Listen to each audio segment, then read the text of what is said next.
What is going on, everybody? It's your boys, Chris and Andrew. Now, I know you may need to be reminded, we're those guys who talk about video games and MCU things and superhero things. We make these fun tier lists. We are the Teardrop Pod.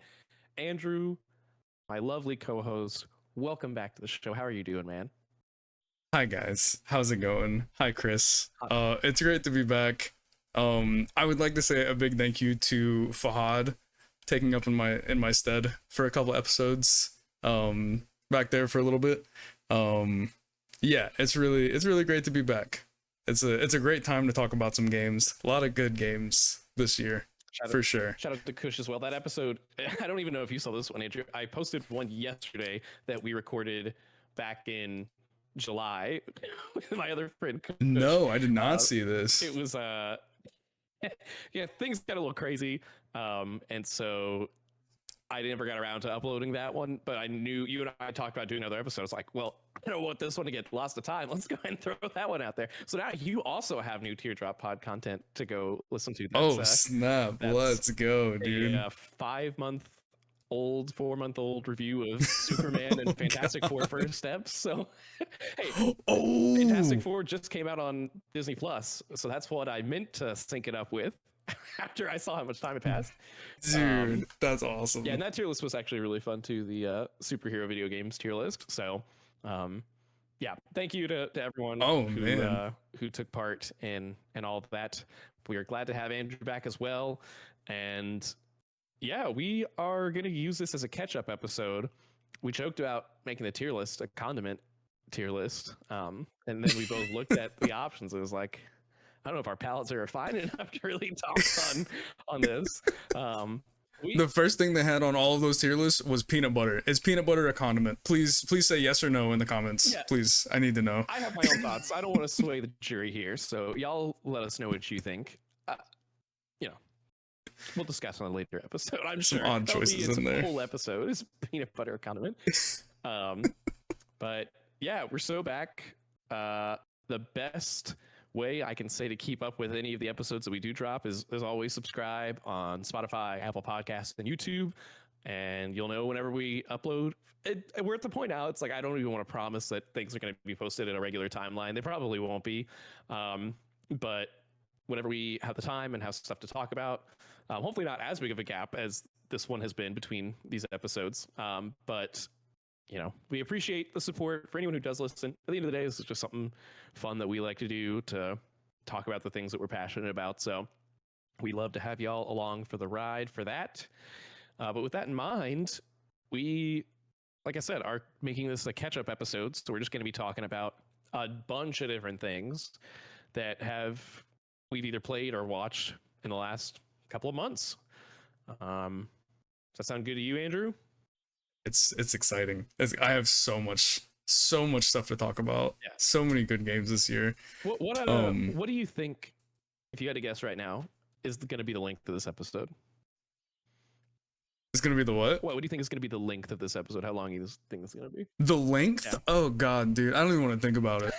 It's 5:13 in the afternoon right now, or at night, depending on how you view that. Yeah, we'll see. It's gonna be at least 3.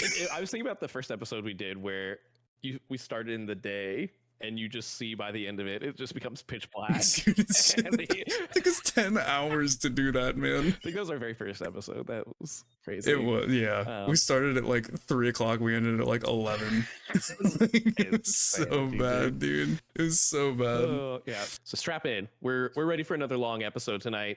Thankfully, with the way the sun's working right now, it's dark anyway, so we won't feel it. It's late regardless. But you just want to jump into it, man? You want to start catching up? Yeah, dude, let's go into some stuff. I want to start off with you because I would like to know about this game that you've been playing, Dispatch.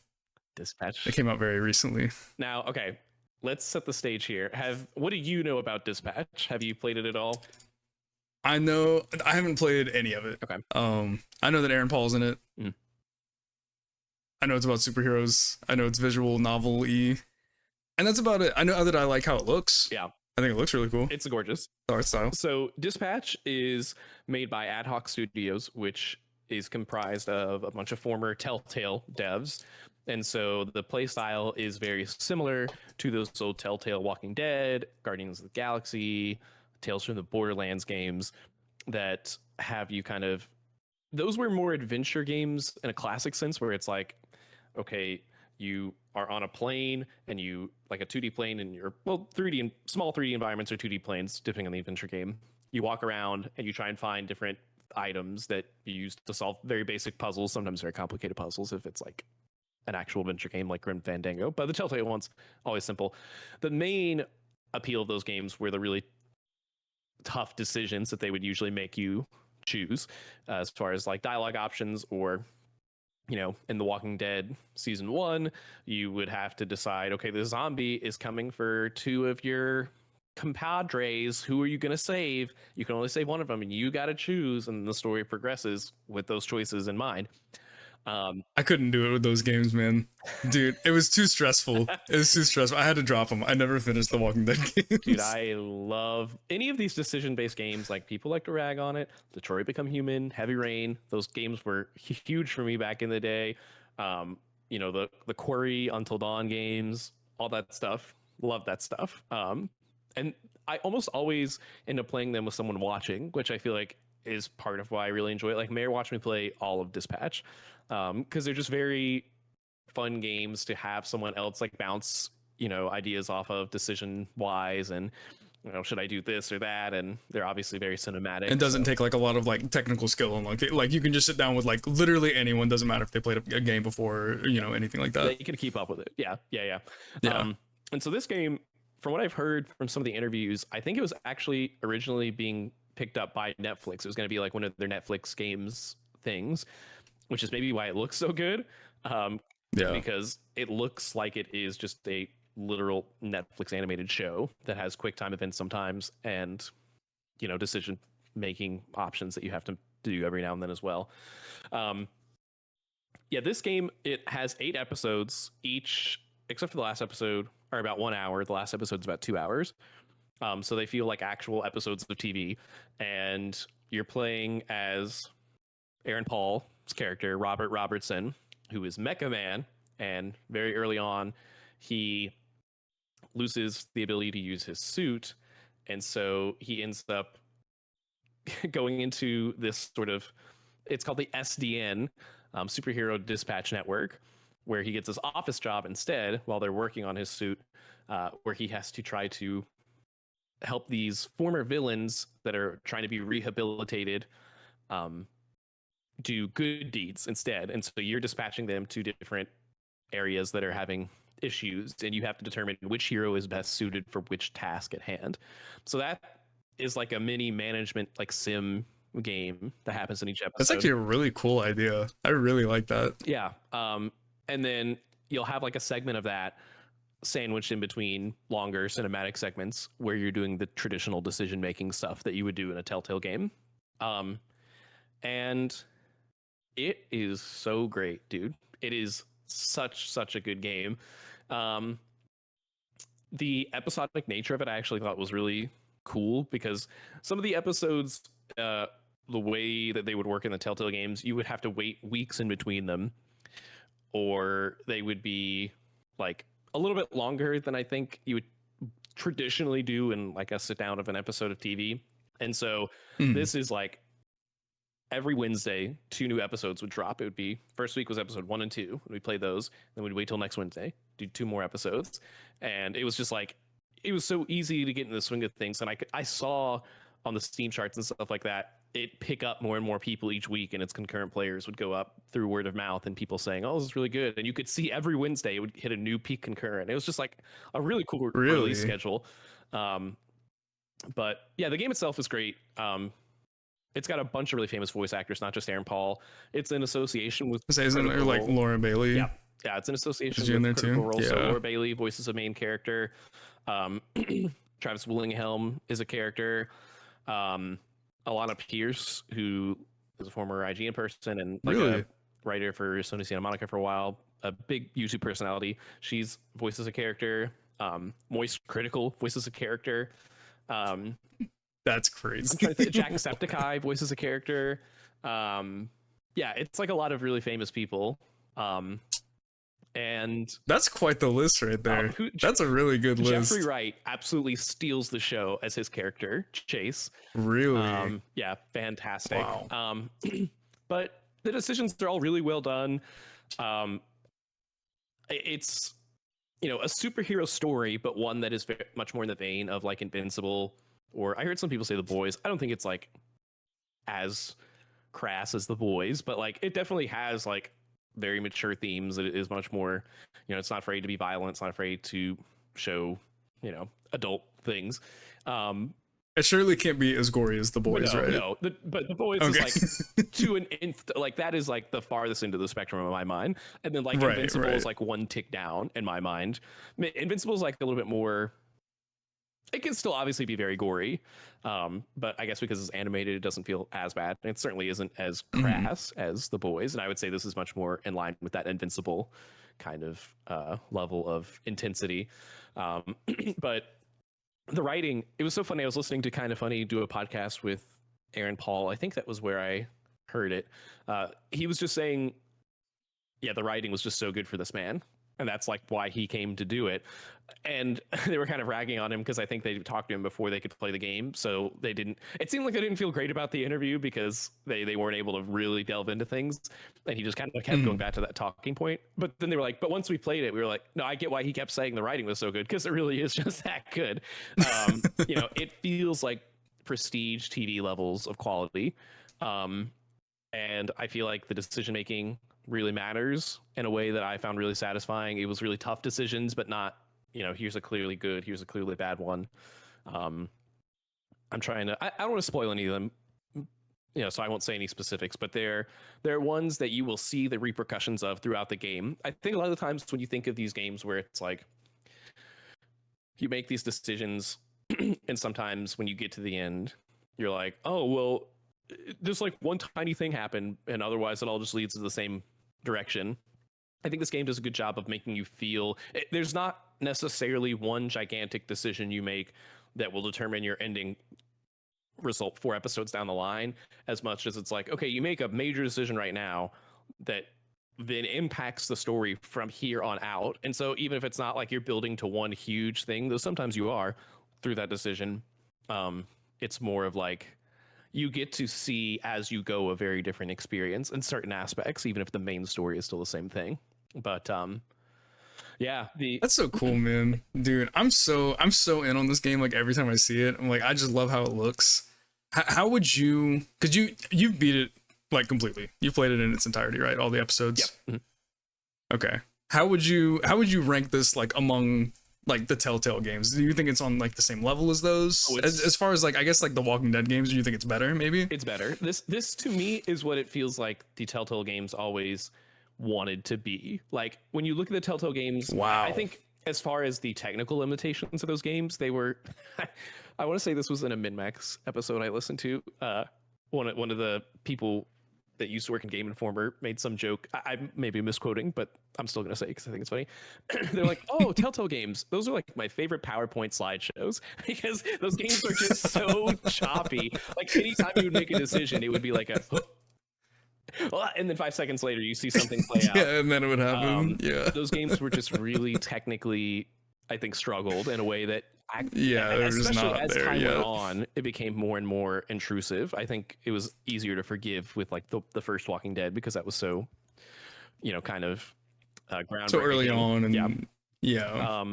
But this that was like 2011 or like 2012, maybe. I think it was really early. Yeah, I think it was 2011. I was just talking about this with a friend, so I should remember. But 2011 or 2012, I think you're right.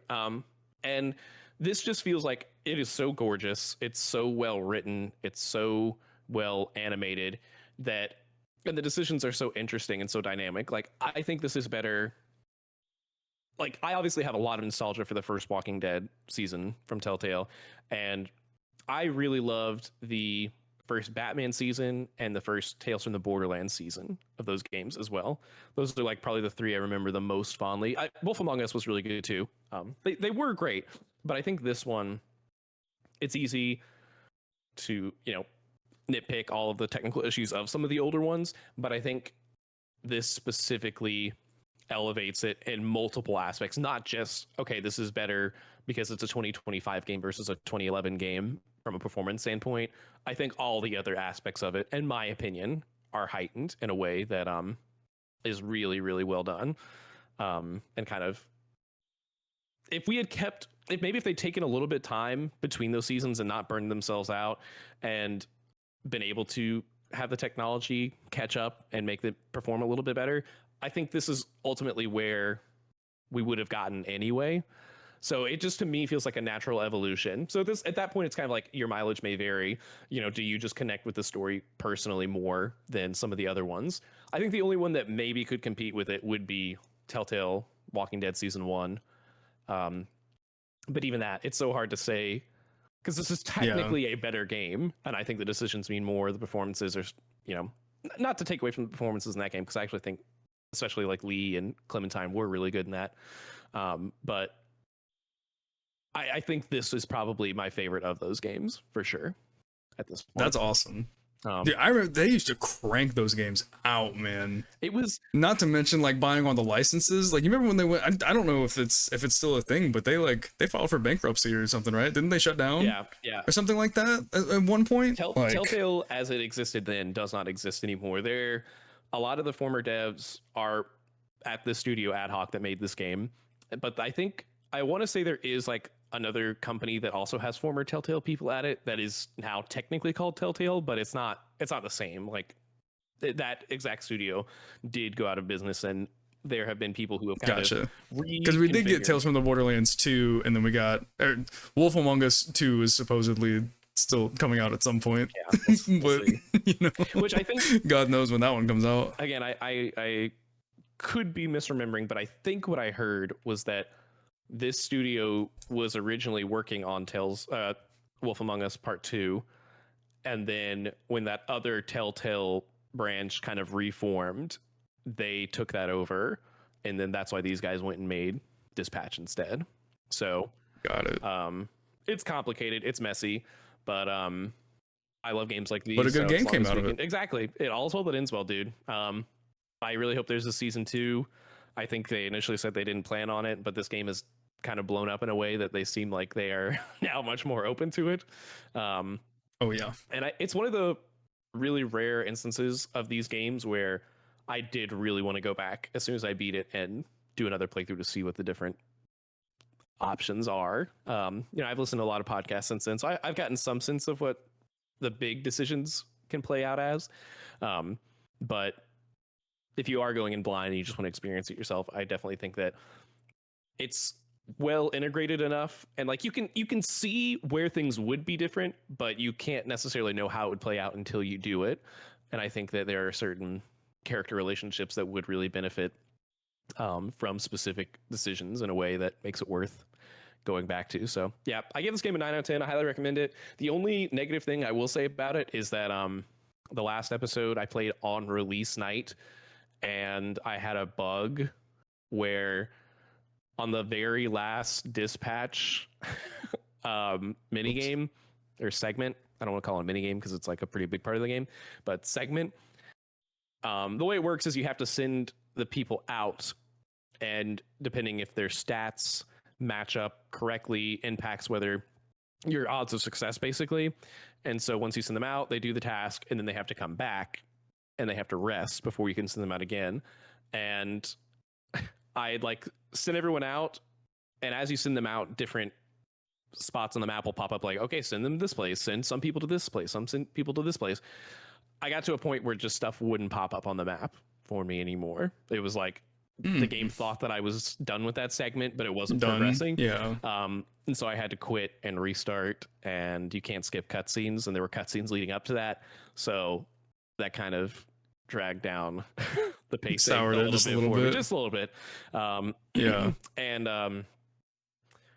I do think that the dispatch segments themselves, I did not enjoy them, but I don't think that they are incredible. They're kind of like they're kind of like popcorn, I'm playing this little mini game as I go, and there's some quippy dialogue that's making it enjoyable enough as I go, that I'm not bothered by it. But it's not like what you're really playing for are the cutscenes and the decision making. So I would say in a perfect world, that segment would have been, oh, I love this too, but I kind of just like that part to just like somewhere between tolerate to like what exactly is that? Is that like when they actually are dispatched and like, you know, like an action kind of sequence deal? Yeah, so you pull up a map of the city and you have your row of superheroes or villains or whatever at the bottom. Excuse me. And you will wait a couple seconds, and then something will ping on the map, be like, oh, there's a fire, send someone to please come help put it out. And so then you need to look at your heroes you have available at that moment and decide who is best equipped for that. And they all have different stats. There's like charisma, there's intelligence, there's vigor, there's combat, and there's speed. And so there's some that like you need to get someone there quickly, so you want to send someone with a lot of speed. And then there's some where it's like you don't really need to fight these people, you just need to talk them down, so you want to send someone with charisma. And you level them up as you send them out, which increases whichever stats you choose to buff. And they get certain synergies if you send them with other heroes and stuff like that. So there is depth to it. But it is ultimately, you're looking at a map and you're clicking and sending, and it's not the most engaging thing. I see. Yeah, I see what you're it's saying. Not like you see any of these scenarios play out. You are just sending them and you see the results of whether they succeeded or failed, with some exception for like narrative things. Like there will be some that you send them out and then you had to send them there. And yeah, okay, that was more what I was wondering. I didn't know if whenever you sent them out, if you got like an extra like cutscene or something for that, or if it was just like a, oh yeah, you did it, like kind of deal. Typically it's just a, oh yeah, you did it. So interesting. But yeah, I would give it a 9 out of 10 still. So very cool. Very some cool. Incredible That's, moments. I mean, I think it's at like an 89 on OpenCritic. So yeah, that about lines up, and that kind of lines up with what I've heard from a lot of people on it. Everybody's very, very up on it. Yeah.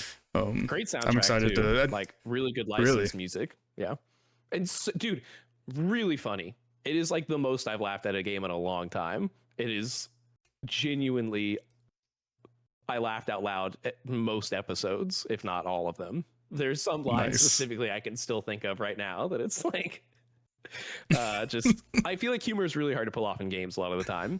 And it is done pretty consistently in this one. So sweet. Yeah, I think me and Kayla are definitely I'm gonna try to get her to sit down with me and play this at some point, because I'm really interested in it. I don't think that I would be able to sit down by myself and just do it. I feel like it would be a lot more fun if I had her with me doing it.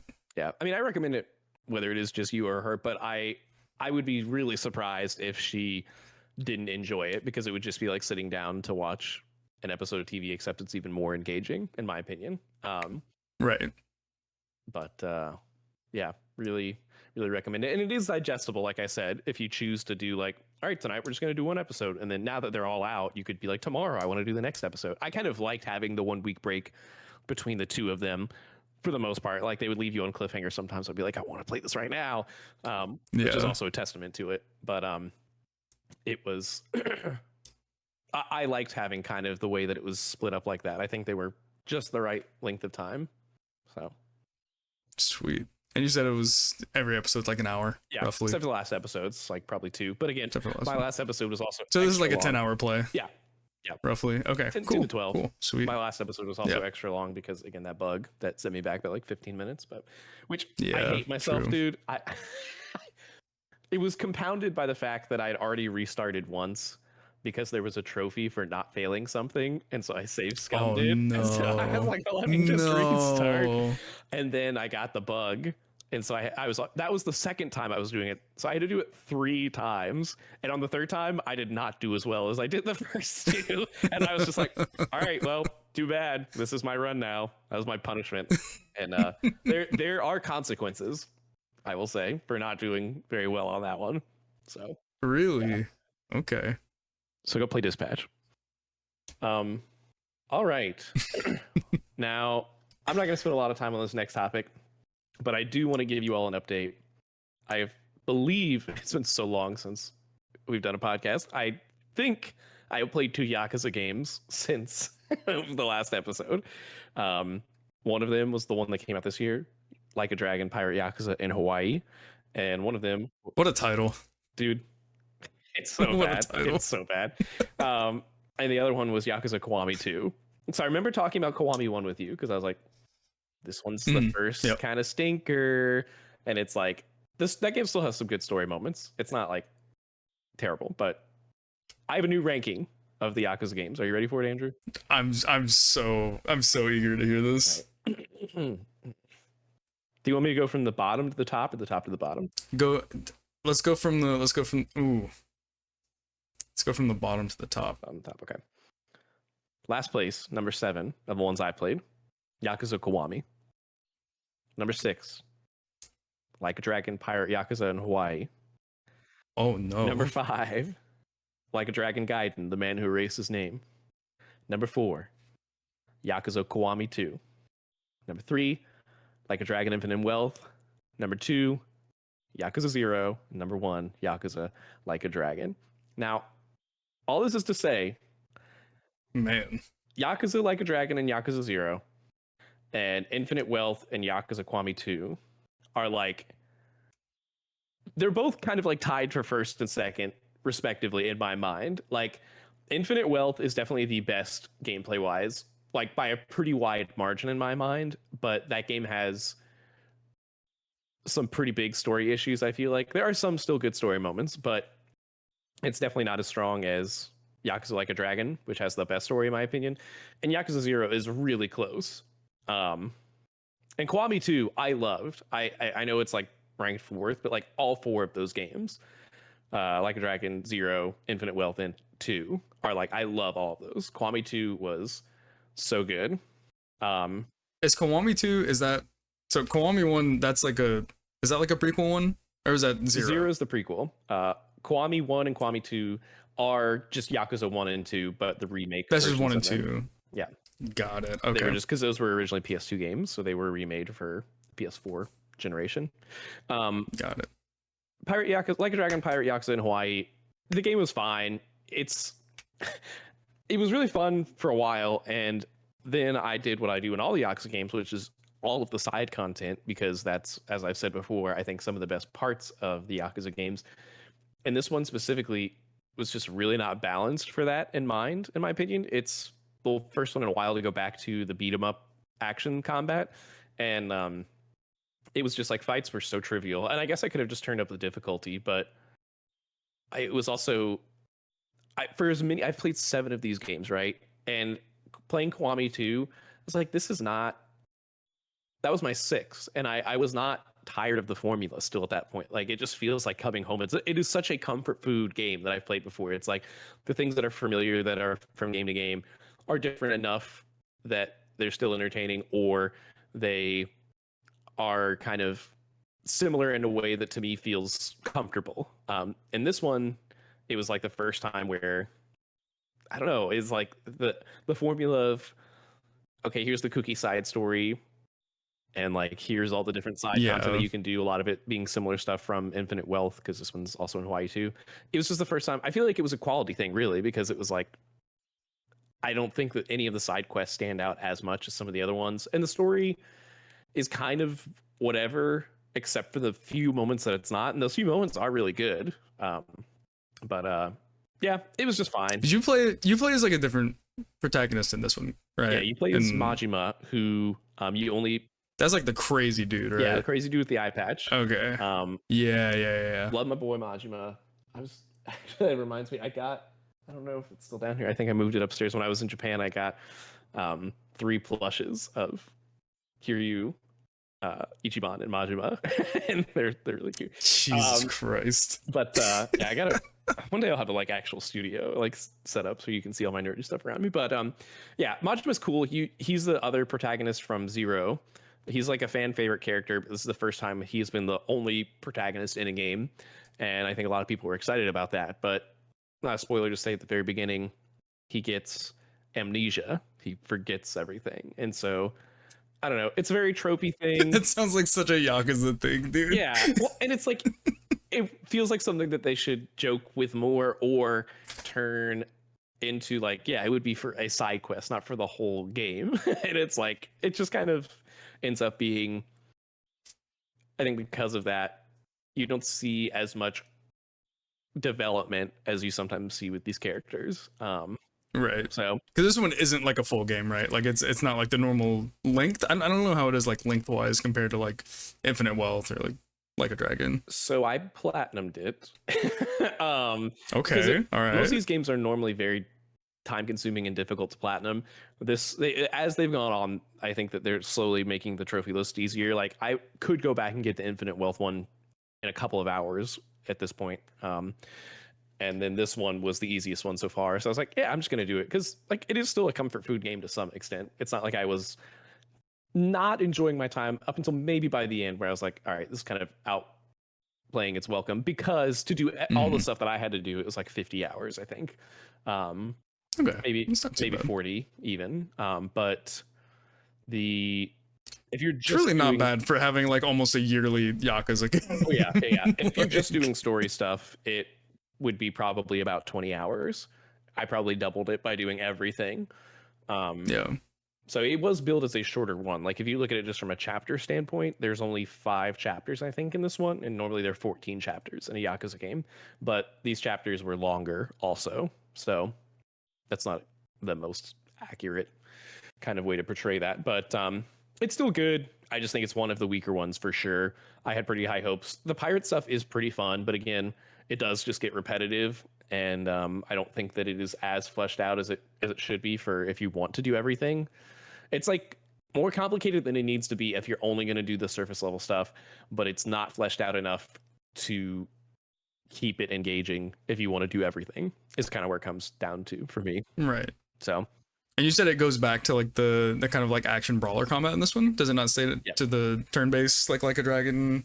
No switch up that they made. Yeah, it's back to the play style of like Yakuza 0, 1, 2, the older ones. Interesting. Which I was also excited for because like I do prefer the turn-based one, but I was like, oh, this is the first one in a while where we're getting the real-time actiony stuff. Maybe they'll have done something more unique with that because it's been a while. And like they don't really. It's fine. Yeah, it really just ends up being you get a basic combat style, which you see Majima doing a lot of his signature moves, and then you can swap to a pirate style where he has some really cool stuff, like he gets a blunderbuss or he gets his a hook shot that he can use, and like there are some cool like things that are fun for a little while, but normally you have more than just 2 fight styles that you can rotate between in these games. So even just only having 2, again, it's a smaller game, but it just didn't. I don't know. I just didn't have the just didn't hit the same as much this time. Yeah, but yeah, Kwame 2 is fantastic. That one's probably one of my favorite stories. The side quest. I will say, I know I said I was going to talk about Yakuza long here, so we can move on pretty quickly. But I do need to say, for all that I just said about Pirate Yakuza, I do think the side quests as a whole are kind of weak in that game, but it does have, I think, the best side quest like chain of all the Yakuzas. The payoff for one of them is insane. It is like an hour-long mini campaign kind of thing. Really? I don't even want to say what it is. Not that I think anyone who listens or you would care or remember to get to this point in the series and actually play this and see it through. But in case for some strange reason you do, just know that this game is almost worth it for this single side quest chain in and of itself. It is so funny. That's a wild thing to say. It is like it is the peak. Like I don't know how they could possibly take their craziness any further than they did with one aspect of this. So now I'm like really curious. Now I feel like I have to play it. Yeah. Can I play this without playing any of the other ones? You can. Yeah, it will. I mean, not that I would. I don't think that I ever would. No, I wouldn't recommend. I think this would kind of probably scare you off from the series as a whole, so I wouldn't recommend it. But I mean, it takes place after Infinite Wealth, so because it is a direct continuation, it's like the last 30 minutes of this game would spoil the ending of Infinite Wealth in some ways. And well, it would spoil certain multiple aspects of Infinite Wealth, really. But otherwise, like, I waited until I played 2 because I wanted to get those first 3 games worth of Majima's backstory. I know he's in the other games too, but it felt like he was, from what I'd read and heard, that seemed to be the most important stuff for him. I don't think that's entirely true, but some of the most important, especially Zero. And so it was like, I don't feel like I was spoiled for stuff that happens in 4, 5, and 6, 3, 4, 5, 6, I guess. Having played this, any more than I was playing 7 or 8. Before, so God, you still have so many more to go. I know. Oh my God. And they're about to remake 3 next year, so then I'll just have 4, 5, 6. That's it. It's insanity, dude. I do love this series. I mean, I can't believe how many of those games they made and how long it's been going. This series is I will say, I keep saying I'm not going to talk about this game very long. I just keep going on tired. This game makes me a little worried. Between this and Infinite Wealth, I am a little worried about the future of Yakuza. Not because I think either of them are bad games. Again, Infinite Wealth is like in my top 3 from a gameplay standpoint, but from a story standpoint, I'm a little worried they're losing their sauce here, in the sense that, like, they've done this so long, and I felt like Ichiban and Like a Dragon was kind of supposed to be a reset, and they just aren't committing to that. In the way that, Kiryu was back in Infinite Wealth, and now they're going back to Majima for this. And those 2 stories specifically, I just feel like err more on the side of you need to play the older games. Well, that, and just like not necessarily taking these new characters that I think should have been like reinvigorating for this franchise. Instead, they're still really dwelling on the past in a way that, like, this game is all about callbacks and rewarding people who have played all of them. So, like, there's nothing wrong with that in some aspects, but from a story standpoint, I just feel like they're kind of getting a little stagnant. And I feel like that's understandable when you look at how many freaking Yakuza games they've made. Like, you're going to run out of ideas at some point. I am so excited for their next game, the Stranger Than Fiction, or Stranger Than Heaven, I think is what it's called. Stranger Than Heaven. Yeah. I think that game looks super cool. And it's like, that's seemingly not a Yakuza game. So, like, I still have faith in that studio to make really cool stuff. But I'm a little worried about if they know what they're doing with Yakuza specifically, or if they're kind of just like, they don't want to let I feel like in a couple years we'll get another Infinite Wealth or Like a Dragon length game that will change your mind on that. I feel because those are like the big ones that, like, this is more of like a side one. Yeah. Like The Man Who Erased His Name, that's like kind of like a side one.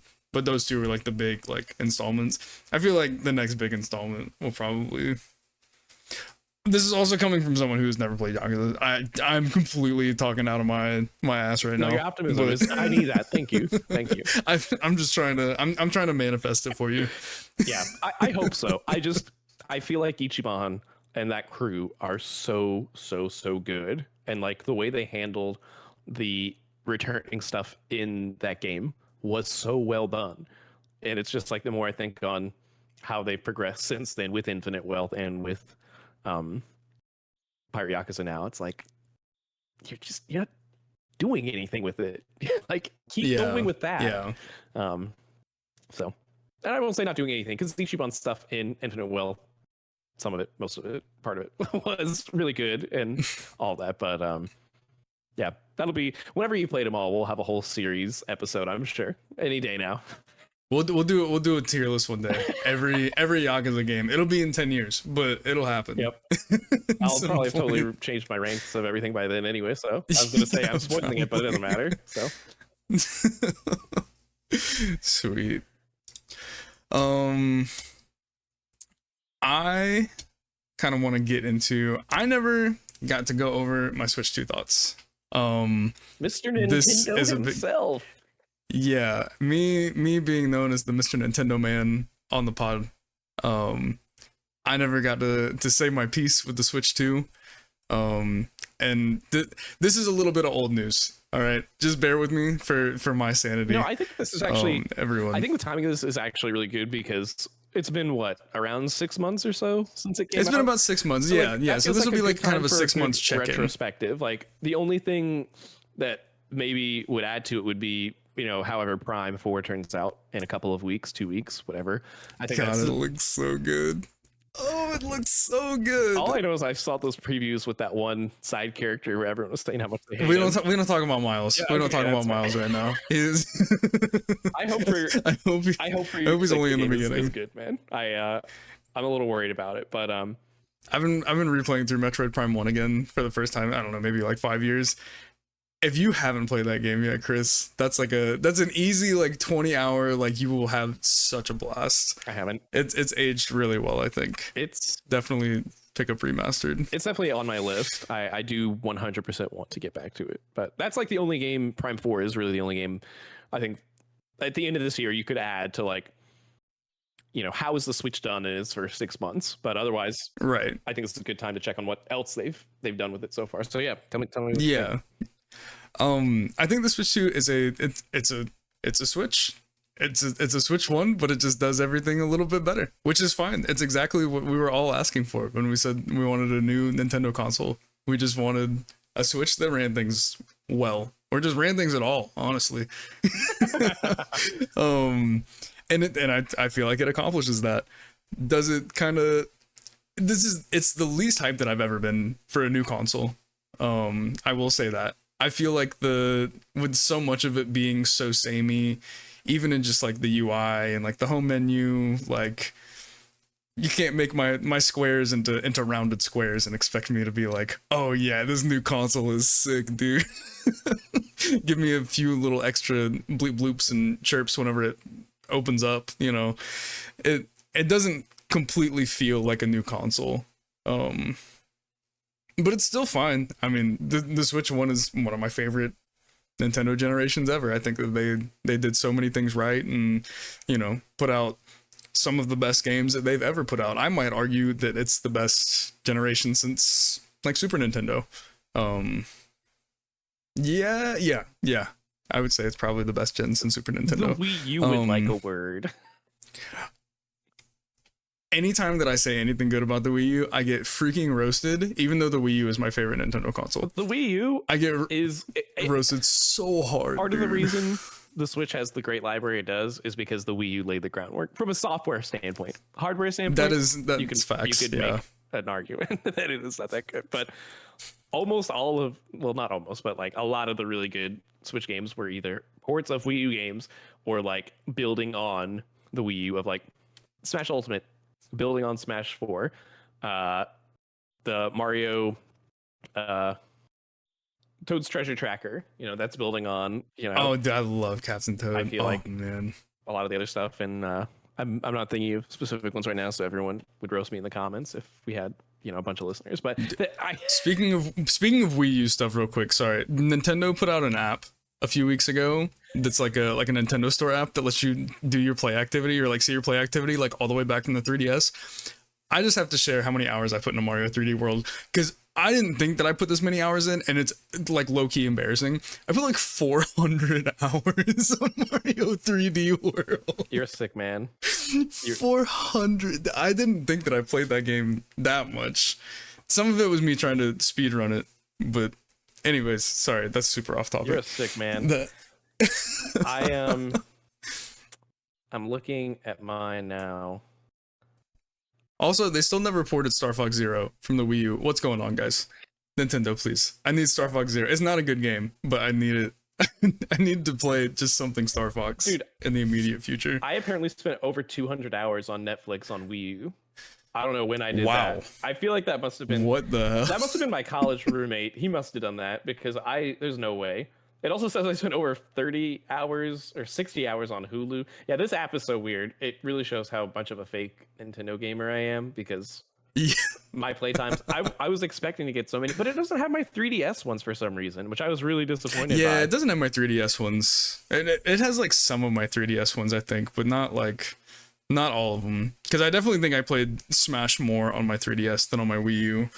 No, I don't think so, because I brought my Wii to a bunch of tournaments and stuff. I don't know. It's a really cool app. I think it's just the Nintendo Store app, and you can link your account to it. So everybody go on there and tell me your most embarrassing hours on a Nintendo game. Dude, this is Because I'm insane. very curious. I didn't realize it broke down literally every play session you would do of some of these. Yeah, That's actually dude. kind of weird. Like I was looking It's at really sick. my Hades 1 playtime because I had that on Switch, and it was like on February 10th, 2021, you played it for 1 hour and 45 minutes, and then on March 1st, 2021, you played it for 2 hours and 15 minutes. It's like, okay, thank It's you. wild, That's dude. so weird. It's wild. Yeah. I really like how they did that. I've never seen any other company do it like that. So I'm pretty cool with that. But anyways, the Switch 2. Sorry. Switch 2. The super sidetracked on that. I think the console itself feels better. In terms of just like holding it in your hands. Like it feels more dense. I like the screen size. I feel like the screen size is good. I was a little put off whenever they, told me that I wouldn't be getting an OLED day one. But the LCD screen is actually really nice. For an LCD, it is great. Yeah, like I feel like it kind of it keeps up. It gives OLED like a run for its money in a way. It's not like the same, but what is interesting. I literally had my Steam Deck in front of me anyway, and my Switch 2 was over there, so I was like comparing the two. Yeah. I like the Joy-Cons a lot. I feel like the Joy-Cons are infinitely better than the Switch 1.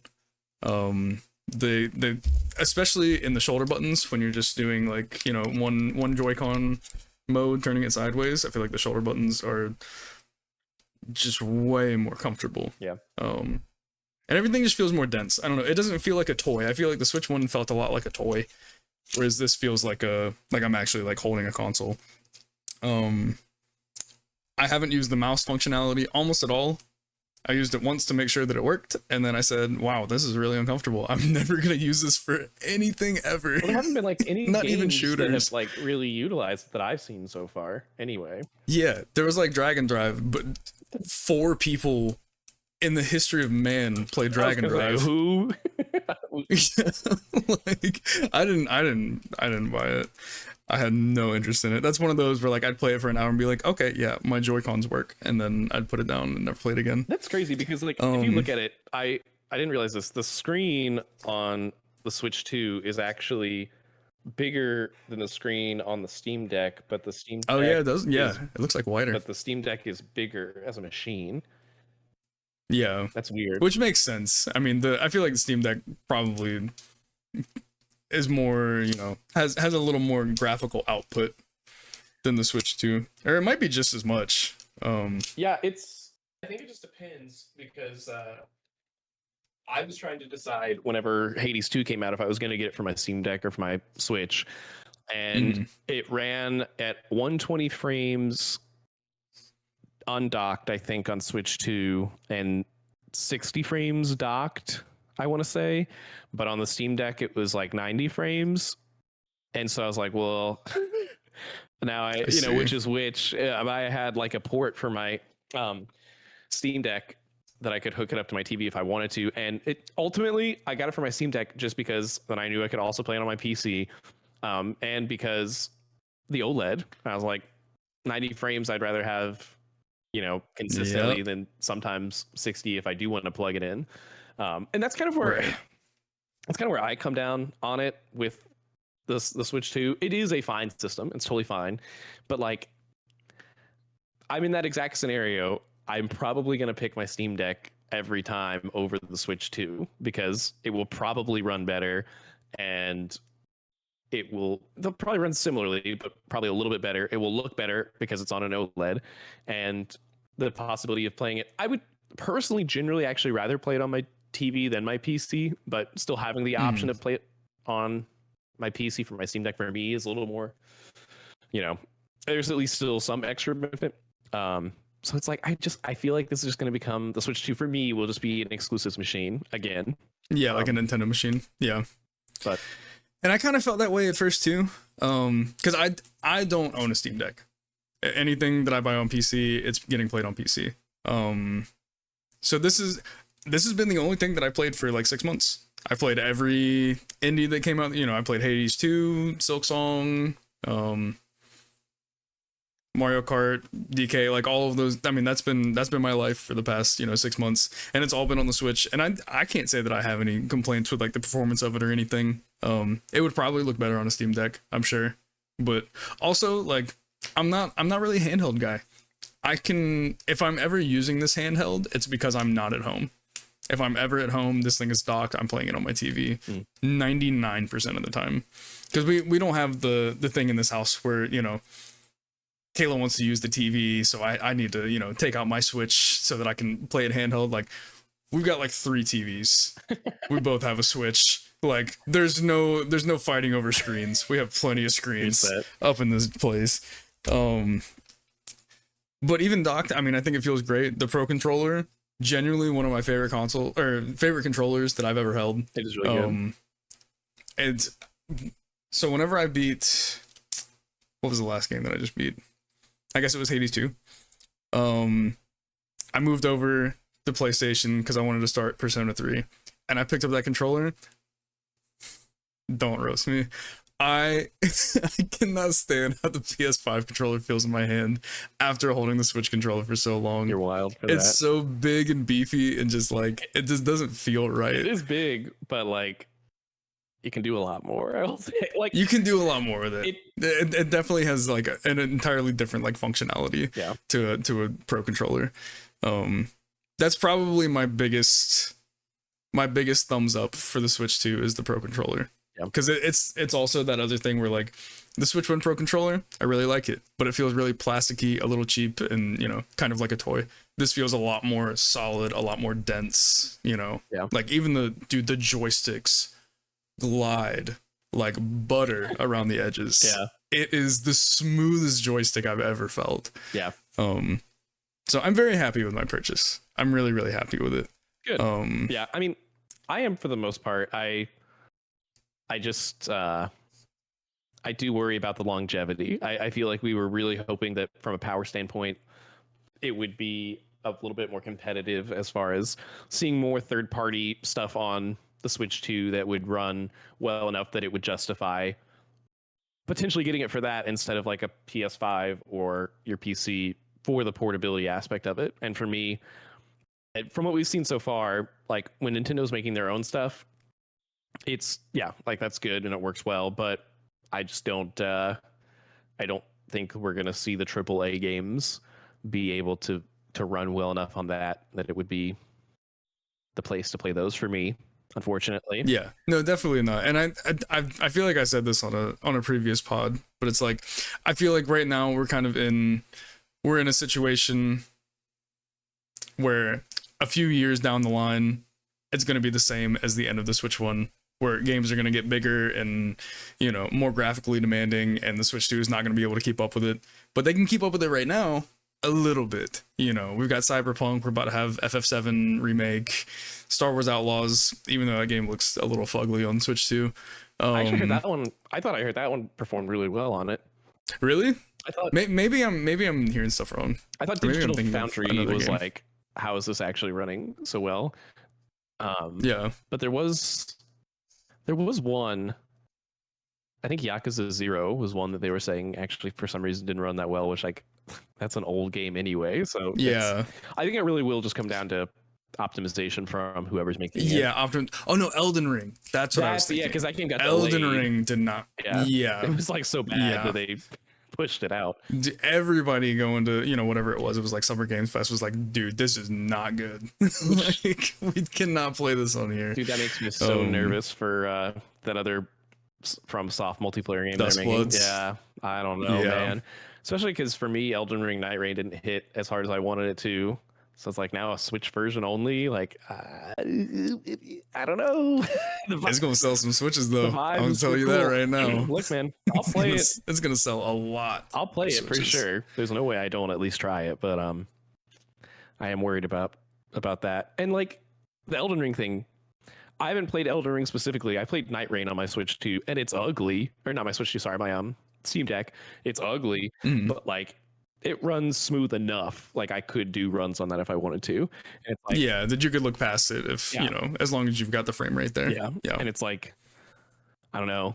Obviously, Night Rain is a different game from Elden Ring proper, but like if Elden Ring proper is having that much trouble on Switch 2, because I know that is a Steam Deck verified game, it's like, that's not a great sign, man, because the Steam Deck's already a couple years old, and those games are already a couple years old. I'm just worried about where we're going to be. I definitely worry about the future of Switch 2, at least on like the third party side of things. I think it really will be a very similar situation where even like 3 years down the line, you know, as soon as PS6 comes out, or you know, the next Xbox, what have you, we're gonna be in a very... Hear my voice crack? What was that? You're scared, dude. We're gonna be in a very similar boat, with some third parties. I don't think it's gonna be pretty, but I think the first parties are gonna be. I mean, the first parties I feel like have been consistently good to great so far. That feels like I do want to touch on a perfect segue into talking about some of those games, because it is. I think good is the operative word there. Yeah. I kind of want to talk about Mario Kart World just a little bit. It's a game that exists. That was a game that came out this year. There's no denying that. Yeah, as a launch title, I don't know, man. I don't know what they thought they were cooking with this one. Not to say that I heavily dislike it, because I think that it's good, but good's about as high as I will go. For the time being, I almost feel like reviewing Mario Kart World now is like a review in progress, because it's, you know, going from Mario Kart 8 Deluxe that has 96 tracks to Mario Kart World with 32 tracks. If you want to get like technical and include all of the intermission courses or whatever that literally all suck and nobody wants to play them, I don't want to include those, but thank you. Then you have like over 200, but none of those are fun. So we're gonna call it 32 tracks. And those 32 tracks are really good. Like there's maybe 3 that I'm like not a fan of, but every single other one I think is honestly amazing. I think that the actual racing itself, when you're just by yourself, you know, the kart feels really good. I think that, you know, grinding and like all that stuff, like it feels fluid, it feels nice. What doesn't feel nice is racing with 24 other people, and doesn't really matter how good you play unless you just have so much knowledge of dumb shortcuts. I'm gonna call them dumb. Like they're actually, I think this game probably has the highest skills ceiling of any Mario Kart game. Oh, absolutely. That's ever existed, almost like without a doubt. But if you aren't at that super high skill ceiling, it doesn't matter how good you think you are in Mario Kart. You have just as good a chance as winning as everybody else. Just because 24 people makes it so chaotic with items. The items, they're a problem, dude. They're a freaking problem. We gotta do something. We gotta do something about these items. Are we gonna do something about the items? Or are we gonna do... Honestly, true. Like that's what I need. I need them to either lower the player count or lower the items, because it's too much. It's way too chaotic. After playing Mario Kart World for about a week, I went back and played Mario Kart 8. I was like, feels like home. That's so funny. Feels like home. So you're talking about like the online multiplayer specifically, I guess? Yeah. Just the online, and the online experience is, I don't think that it's all that great. I think the played online. Knockout Tour is really fun. Yeah, I only played online, I don't know, like 2 sessions or something. It was not much at all. And it was just like, yeah, this is... I didn't get beat as badly as I expected to. It was still early enough on. Maybe people hadn't fully mastered it, but it still just wasn't... Like, I can't imagine myself sitting down and doing like sessions of this like I do with Fortnite or Marvel Rivals or something. It's like, exactly. It's just not engaging enough for me personally, which is kind of where like, everything that you're talking about, like the fundamentals are all there. Like it is a good game for sure, but like it just feels kind of like junk food, I guess, in a way Yeah, that that's exactly how it feels. unless you are literally going to commit your life to learning the most insane tech possible, like you said, it's like I Yeah. wish there was kind of a middle ground. Is kind of where I land on it. Like I know Meredith loved that game. She did so many sessions of the like open world areas where she would just drive around and find the stuff, and it's like I see like the collector in me who likes to 100% things. I see the appeal in that. I didn't want to do that, so I was glad she did, so that we had it all on the account. But the open world was like one of like the highest selling points of the entire game for me.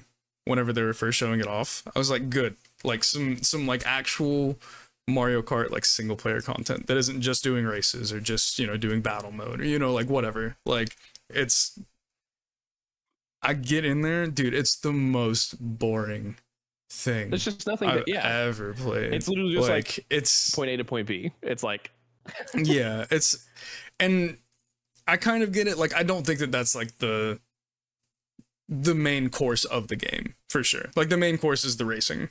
Absolutely. Like it's a Mario Kart game. I feel like that's, you know, what they aim for every time.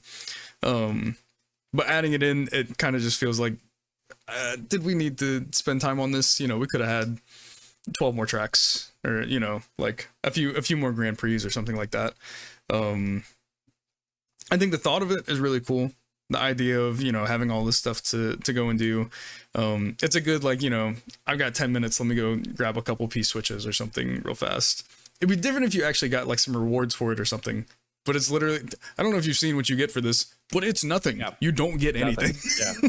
Like it's like, why would I even like spend the time for a long time? I was trying to get 3 stars or the gold, like first place on all 4 races and all the pre's, right? Yeah. Because I thought that I would get something, and like you don't. It's just no. You get mirror mode. Yeah, and that's it. Yeah, and it's like that to me is not something I ever use in any of the games anyway. Yeah. Like I feel like in the other ones you would get like the gold cards, a card or like a gold card. Yeah, it's like something like that.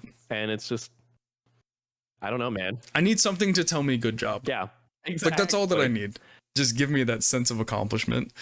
And it just doesn't do that. I'm not saying, I think it's a fun game. Yeah, I'm not saying that other games don't have that same issue where it's like you're doing things kind of just for the sake of doing them, but whether it is the use of trophies or achievements or whatever, I think other games at least do more to incentivize it in some way. And with this, it's like, yeah, it's just, there's not enough there. I think there's just not enough depth. Yeah. Because it's like you can get what, like the stickers. Yeah.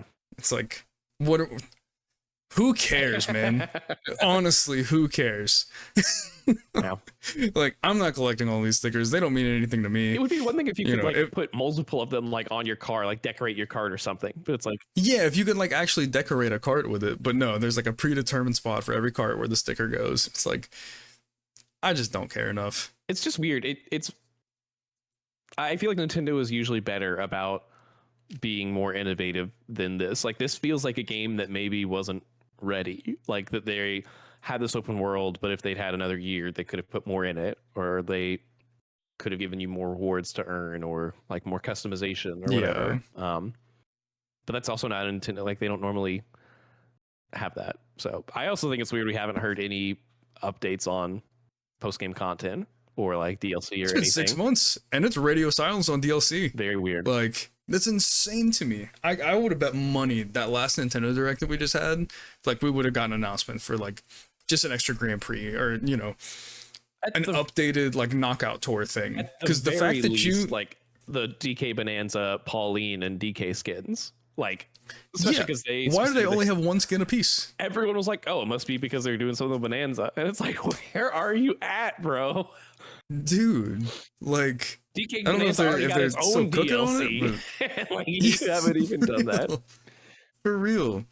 Or like the knockout tour. Like I would love for them to add a mode to knockout tour where you can pick your own route. Like there isn't like a specific route that you have to go, because there's only like 6 of them. I think there are only 6 different routes that you can do for knockout tour. I believe. Don't quote me on that. It might be 8. I think there's 8. I think it's the same as the Grand Prix. And then not to mention, dude, just like the online experience, Nintendo pissed me off like 8 times this year, bro. I swear to God, they Not Mr. Nintendo, dude.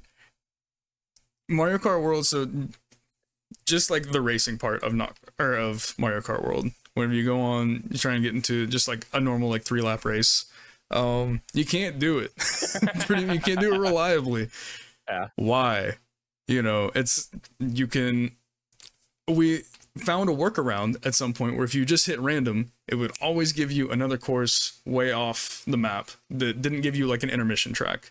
It's either intermission track or 3-lap race. Everybody wants to play 3-lap races. I can't tell you a single person that wants to play an intermission track. Not one. But Nintendo says, no, you will play the game the way that I want you to play it. And they took out the freaking option for us to do random. That's crazy. And then everybody bitched about it, and then they said they put it back. They didn't put it back. It doesn't freaking work. It's not the same. They like up the chances that like you could get a 3-lap track. Dude, just let me play freaking 3-lap tracks. Put a new mode on there that's intermission races, 3-lap track races, or you know, whatever you want to call them, and just make everybody happy. I don't know, man. It's so many weird Nintendo decisions with this game. I put it down. I put like 50 hours into it, but I put it down now. I'm going to come back to it in maybe a year whenever some actual good updates or patches come in with maybe some DLCs, and then we'll give it another shot. But I'm baffled by this being a launch title. Yeah. For this system. $80, dude. For $80 is like the most unreal thing I've ever heard. This is the least deserving $80 game I've ever played. Yeah. It's easily. It's a game that like Mary likes to play, some of our friends like to play, and so I will gladly sit down and play for like an hour when people come over. But I just have no desire to do really anything other than that with it, in like a very kind of straightforward way. I just don't. There's nothing motivating me to do more from like a carrot at the end of the stick standpoint, and there's nothing driving me to do more from like I'm enjoying this enough that I just want to do it for the sake of doing it. So it's But I mean, I haven't felt like I really like Deluxe. I think it's definitely a way better game. But it's not one that I spent like hundreds of hours on either. So part of it is just the genre for me. I spent well, I can tell you how much time I spent on Mario Kart 8 Deluxe. Oh yeah, you can look it up real quick actually. Because I did still play it quite a lot. I would say between Wii U and Switch, I probably put like 100 hours in Mario Kart 8. Mario Kart 8, according to this, says I spent over 70 hours on the Wii U. That's pretty good. Which is a lot. That's more than I expected. And then 8 Deluxe I spent over 30 hours on. So like according to this, which I think is probably overselling it. I don't know that all these numbers are right. But 100 hours roughly on Mario Kart 8. And it's like maybe I did just play it more than I realized because there is so much variety to it, and it's like there's so much in there that it feels like I spent less time because it's spread out doing everything. But like and it's a game that you just spend time playing like over years as opposed to just playing in like one big month-long session. Yeah, which is what we had to do. We didn't have any other games for a month, man. 1 month. I sat there grinding dumb shortcuts. I've spent over 30 hours in, and I guarantee you at least half of that is Mare, probably more, because she used my account for that. Dang. So I don't know, man. Yeah. A very confusing launch title. I don't agree with it. I know that it's a big seller. I know that, the attach rate on it is insane. Basically every single person that has a Switch 2 right now has Mario Kart World. I get it from a business standpoint. I wish there was just a little more to it. Yeah. This is not to say that I like actively dislike the game. This will be the last thing. I'm talking very bad on it. I think it's like a 7.5 out of 10. Like I still think that it's good. I've booted it up a couple times in the past couple weeks. I go on there, I play like 2 or 3 races, and like, Yep, it's still Mario Kart World. Like, it's still fine, and then I turn it off because I get bored. Yeah, and it also takes 20 minutes to get into a race. Yeah, it is. Which is a mechanically just sound ridiculous. game. It's pretty. I do like a lot of the tracks that are there. If I'm just doing Grand Prix and stuff, it is not a bad game by any means. It's at least a good game, but Yeah, I do think it's good, not great. yeah, for sure. Speaking of really great games, Kirby Air Riders just released this past week. I played the big like global test demo for like 8 hours one of the weekends whenever it came out. Christ, I spent dude. like almost my entire day because it went live at like 3 a.m. and I happened to wake up at like 2:30 just like out of the blue, and I was like, oh dude, it's freaking Kirby time, let's go, dude. And I stayed up until like 8 a.m. I'm concerned. bad. That's like there's something that's been triggered in your brain. The Kirby Air Riders sleeper cell has been activated. That's insane, dude. Yeah, it was not my best moment, but it really was my best moment because, dude, it feels so good, man. It feels amazing. Did you ever play No, you never had a GameCube, so you never played Kirby Air Ride like OG, right? I played City Ride like 2 times at a friend's house, and I didn't know what I was doing. So yeah, I basically it's still kind of like that. It's so chaotic, dude. Yeah. Like, this is, people have been calling it like the smash of like kart racers or like Mario Kart games, which it really does feel like that. Like, this is a Sakurai game, like through and through. What do you what do you mean by that? Because I've seen some of like the way that the stuff unlocks, where it's like this big tile board that reminds me so much of the old Smash unlocks that you would like fill this criteria, and then you can get the criteria for the squares around it and stuff like that. Like the challenge. Yeah. So that's a thing pretty much straight out of like OG Air Ride. This is almost like a remake to Air Ride. It's brought over basically every single thing from OG Air Ride on the GameCube, and then just added more things to it. The checklist is like your progress essentially of Kirby Air Ride. You don't get much for it in OG Air Ride. I'm pretty sure like you unlock new vehicles that way. You can't unlock new characters. Kirby's the only rider in OG Air Ride. So this one's just objectively better because this one has Rick in it, the hamster. I freaking love Rick, dude. God, I love him. He's so good. He's broken. I didn't even know he had his own stats. Rick. That's so funny. Yeah. So and that's like the big thing about this one. So in OG, Kirby is the only rider that you can possibly do, and this one has I think 20 or 21 different riders, and it's all just a bunch of different Kirby characters. You know, it's Meta Knight, DDD, Bandana D, and then all of these like crazy Kirby enemy deep cuts. Like, well, a couple deep cuts. Most of them are like relatively well known, like Kirby enemies. And it's just nuts, dude. Every character has their own stats and has a different super, basically. You know, like they all have it's a special. But that's like their final smash essentially. It's just a big vehicular combat game. Like, there is a racing aspect to it, but that was never the main draw of OG like Kirby Air Ride. It's still really good. The racing feels infinitely better than Mario Kart World. Wow. Like, infinitely better. I think that it's so much more skill based, and it makes so much more sense in my head.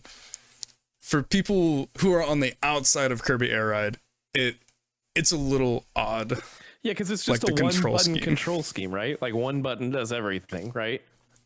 Basically. How does that work? I've heard multiple people say that, but I don't understand it still. It's really awkward. So in this game, Kirby Air Riders, new one, it's a 2-button game in the sense that like your super, your special is on a separate button from the button that does everything. But that's the only time you ever use that button. OG Kirby Air Ride, the A button did everything. From sucking up enemies. If you ever went over like a boost pad, like you would in Mario Kart, you know, if you run over it, you just automatically go. In Kirby Air Ride, you have to press A whenever you go over the boost pad in order to get the boost. Or it flips switches around tracks. Or if you're close to an enemy, that same button will suck up an enemy. You'll get a power from that enemy. You press that same button to use your power. And it seems like it would feel really weird. But a lot of them like the powers and the copy abilities are kind of built around you having to stop, because this button is also your drift or your boost button. So whenever you press it, you know, if you have the freeze ability, anytime that you drift or you're hitting that button or holding it down, big like ice whirlwind comes up around you and it damages anybody around you, and you know, whatever, stuff like that. And it feels really good to me. I don't think it'll feel good to everybody. I don't think this is a game for everybody. If you have interest in it, I say go pick it up.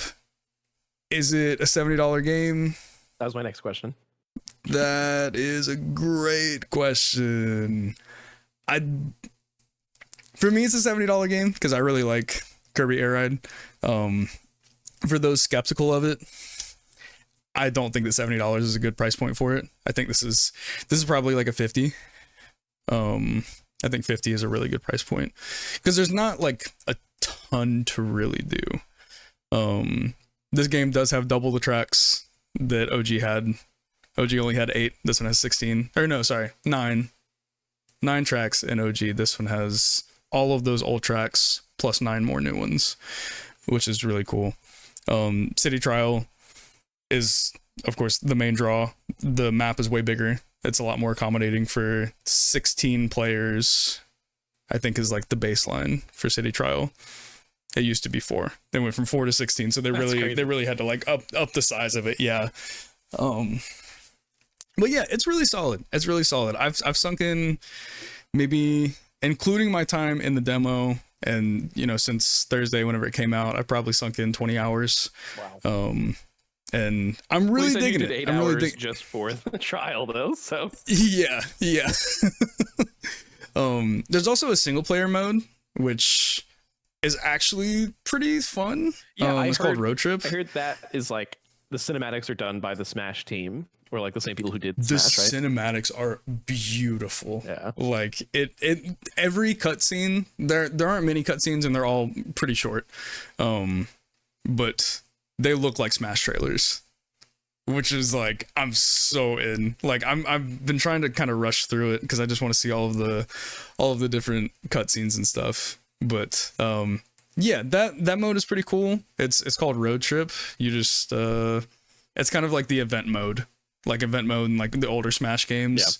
Yeah. It's pretty similar to that. I don't really know how to describe it, and I'm not gonna try to. But as far as single player content goes, that's where you want to go for your single player content. But yeah, besides that, I'm gonna kind of keep it short on that because I don't want to say too terribly much because I don't really feel like I've gotten, even in my 20 hours, to like the nitty gritty. Like I'm trying to get sweaty on this game at Evo next year for the bro Kirby Air Riders. I'm telling you, Final 4.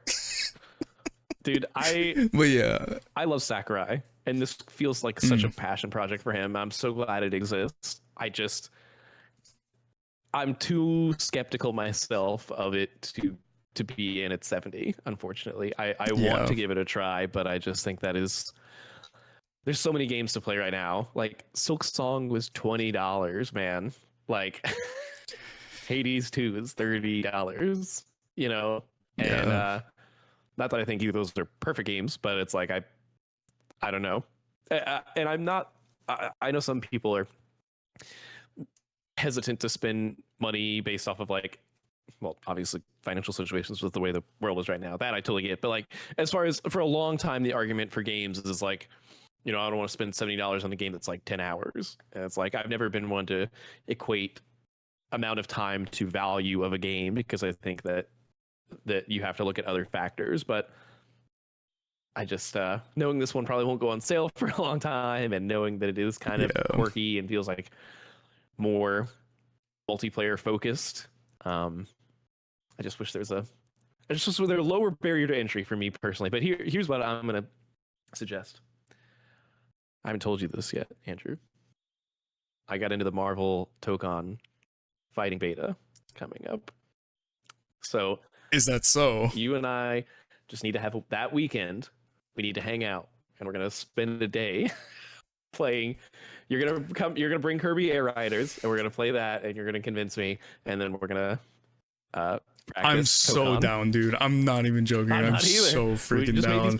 I want to play Tokon so bad. I'm so excited, dude. I will say, this is a whole tangent we could go on that we'll have to save for a separate episode. Yeah, screw it, whatever. Hey, the last trailer that they put out, where they showed like the X-Men mansion and a lot of those background characters that seemingly deconfirmed, like Gambit and Nightcrawler and stuff. I'm a little sad about that. And I'm a little sad we haven't got a new character reveal since the game came out, or was announced. I mean, I definitely thought that with this beta they would have announced someone else. So like, I am a little worried that like they're losing a little bit of steam, and or that means it's further out than we think it is. But I'm still, once I got into that beta, it all disappeared. I was like, oh no, I can't wait to play this anyway. It looks so good. Yeah, I'm so stoked on that. Oh yeah, I guess I never got to talk about that. Yeah, that was like great. Yeah, that was like yeah. I'm super stoked for that game. I cannot believe that is a real game that got announced. Me neither, dude. Because as soon as I saw Arxis, because I don't know if I've told you this, I got really big into Guilty Gear Strive last year. I don't like huge into it. I put like 60 or 70 hours into it. I went to a few tournaments for it. We have a local scene around us that plays that game a good bit, and I just love Arxis games. Dude, Arxis kills it, dude. I want to play the Persona fighting games so bad from them. I really want to get into it. But I think I've played it one time. It's hard. It is hard. I've tried it, and it is very hard. It is mechanically, and it's just like wacky. Yeah, I think Junpei has something like really wacky in that game. Yeah. But yeah, I think that game is going to be truly incredible. I wish it was MVC? Honestly, no. No, I don't. The more I thought about it, I was like, I'm so okay with this. Yeah. Because it's so like Japanese, like anime, like style. I feel like they can do so much more new stuff with this. Like, I love NBC, and I love Capcom more than I ever have before. As far as like, I've delved more into their gaming catalog than I ever did when I was playing the MVC games. But like, I was always more on the Marvel side. I will always be more on the Marvel side anyway. So for them to just fully go in on that and do like the really cool stylization stuff they're doing with this one, that's worth it for me personally. But anyway, and for it being 4v4, sorry, dude. Yeah. And I know that I was listening to Maximilian Dude's video about the beta and how he had some concerns about it, and I saw he was looking very briefly. I think he'll have a video coming out in the next couple of days talking about what they've said about this beta, and he said it seems like it's addressing basically every issue he had. So that's also really encouraging. That's pretty good. So yeah, I'm super optimistic for that. But yeah, that weekend we're gonna have to hang out, and we'll make. I'm super down. Just hit me up, dude. Tokon Air Riders. That's what we'll call it. Tokon Air Riders weekend. But yeah, okay. Well, so that's Kirby Air Riders, and then I was gonna very briefly talk about, speaking of Switch 2 games, my time with Pokemon Legends Z to A. And this is all you. I have not played this one yet, so I haven't beat it. I'm probably about. I keep saying probably. I don't need to guess. I can just tell you. I am apparently making some use out of this app today. Yeah, this is literally the most I've used it since I downloaded it. I am. Let me do this from most recently played. I think you're 30 hours. This says over 10 hours. Over 10. Oh no, one of my other friends is 30 hours. I keep Keeping tabs on everybody. I keep tabs on people, man. That's crazy. I'm telling you, I creep on people's Switch's profiles. That is not the place. I don't need to be worried. If you were creeping on my PlayStation profile, maybe my Steam profile these days with my Steam Deck, then you could get some info. I creep on the PlayStation profile every now and then. I'm like, yeah, I'm not even gonna say anything. You'll see plenty on there. But yeah, so I have not put a ton of time. I'm a big Pokemon fan until I'm not. You know, like sometimes they really hit for me and sometimes they really don't. And I was in a period where they weren't, and I think we both talked about on this podcast. I was not interested in this game based off of the previews and stuff that we saw. I didn't think it looked very promising. But I was in Japan for 2 weeks, and during that 2-week period, this game came out. And there is no way to get more Pokemon pilled than to go to Japan, especially during the release of a Pokemon game. It was everywhere. I went to the Pokemon Cafe. I went to the Pokemon, the Poke Centers, where you could they were handing out little crown, you know, like the Burger King crowns that you could get when you went there as a kid. Yeah, they were doing those, but with all 3 of the starters. Mare and I got all 3 of them combined because we went to multiple Poke Centers. It was super cute. Hell yeah. And I was like, this is the perfect game to play on the plane. This is perfect.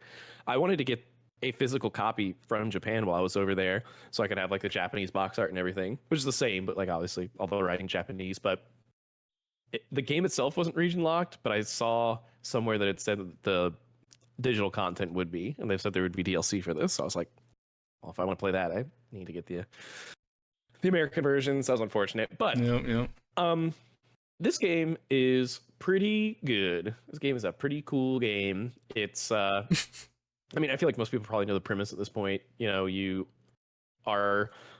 one of the Pokemon Legends series, so it's not a mainline game. It's more akin to the Arceus game, but it's pretty different from that too, because this is full real-time combat, which is a cool new addition. Like, I think it's a different aspect, a different element to consider when you're playing, about timing your cooldowns on all your abilities versus, you know, doing it in a turn-based manner.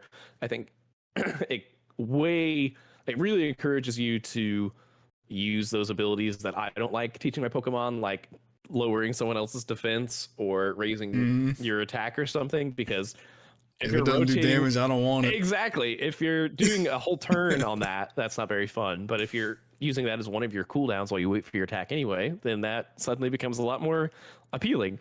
So it is good. It's cool. The story is whatever. I was talking to a friend who asked me if I'd played it, who's a big Yakuza fan, and it was funny because we both kind of commented, it's kind of like baby's first Yakuza, and that it has a lot more side quests than the other Pokemon games, and a lot of them are interesting, a little bit more quirky. Like, I feel like they really dive into the oddities of these civilians living with Pokemon and battling within a city. I feel like you just got to be a specific type of person to do that, more so than just like the random trainers you meet out in the other games. It's definitely, like, I'm not laughing playing this game, but there are quirky characters in it. Like, they're trying to give them more character, I think. And there are some more unique side quests than you normally get in a Pokemon game. They're still structurally very basic, but there are elements to them that make them a little more unique. So I'm enjoying it. It's one that once I got home, I did play for a little bit, but then it kind of went on my back burner because I was bouncing a bunch of other games like Silksong and Hades 2 and Yakuza Pirate that I was trying to finish. So the fact it kind of fell to the bottom of the priority pile probably is not a great sign for it. I'm not like dying to go back and play it some more. I do think that the structure of the game is a little repetitive. You know, it goes in a day-night cycle where during the day you kind of explore the city.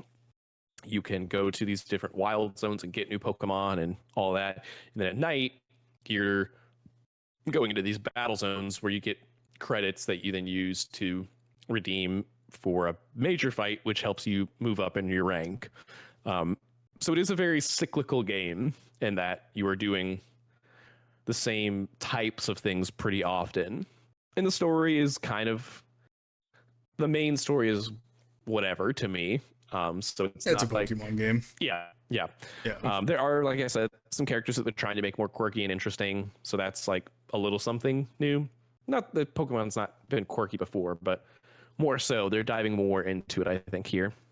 So it's not. How are you? Because I know that the Legends Arceus is like that's like your favorite Pokemon game, period, right?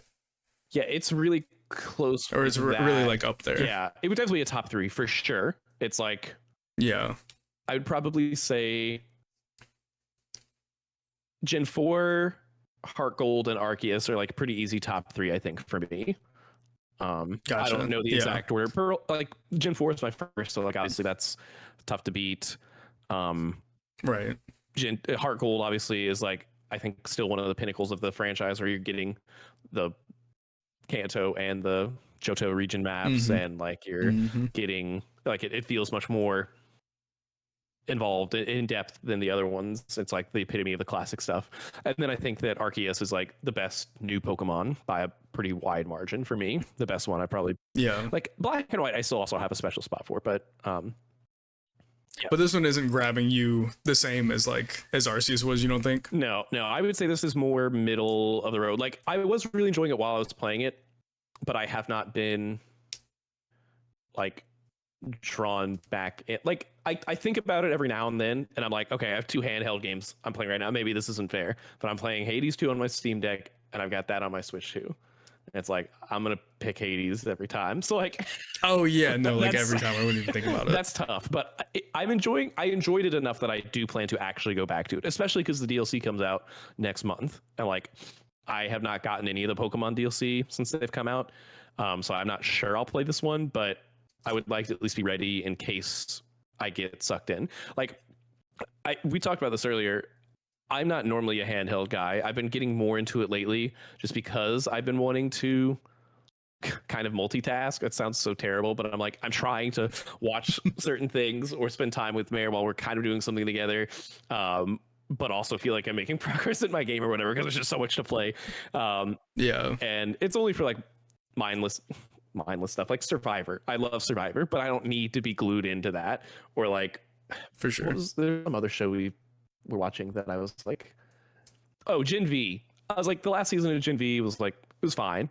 I wanted to see it because I like that universe, but I wasn't like, I didn't feel it was quality enough that I needed to give it my full attention. So like, if I can find the right type of content to watch, then the Pokemon would be the perfect accompaniment for that. Like, once I beat Hades 2, that will probably become my new handheld game. I will go back to it. I do think I like it enough to at least see it through. And they've got, I generally like the pool of Pokemon you have to work with here, which I think is also important. So it's a good game. Yeah, I would give it like it's one of those games that right like now. A 7. Yeah, I think like that's a little more than halfway through. Okay. I still haven't played the first Legends game. I haven't played a Pokemon game since like Sword and Shield came out. I tried to boot up Scarlet or Violet, one of those, whenever Switch 2 first came out. I borrowed it from one of my friends, and I don't know what it is nowadays. Like, I just can't do Pokemon games anymore. They're not like complex enough for me, at least on like a, just like a base level. Our Discord, once upon a time, I was in a Pokemon draft league for like a Pokemon Showdown, and that's when it gets a little crazy. That's when I really like Pokemon. There's a lot of like strategizing and those moves that don't do damage. Man, those are some good moves. Those are some really good moves. But you have to build your entire team around it, and that's like the hard part. Like mid Pokemon game. I went through a very brief phase where I was trying to make my team in Pokemon competitive. I don't even remember which game it was at this point, and I was like, this is just too much work. And that's like, it's a lot. I feel I'm kind of getting ahead of myself because I was going to bring this up with Donkey Kong, but like, I feel like the common thread for me with all of the Switch 2 games we're talking about so far, whether it's ZA, Mario Kart World, or Donkey Kong, they're all at least good, if not great. But they are like, I think all of them junk food to some degree. It's like there is just, and I know that all of it, like Donkey Kong, the movement tech in that game insane.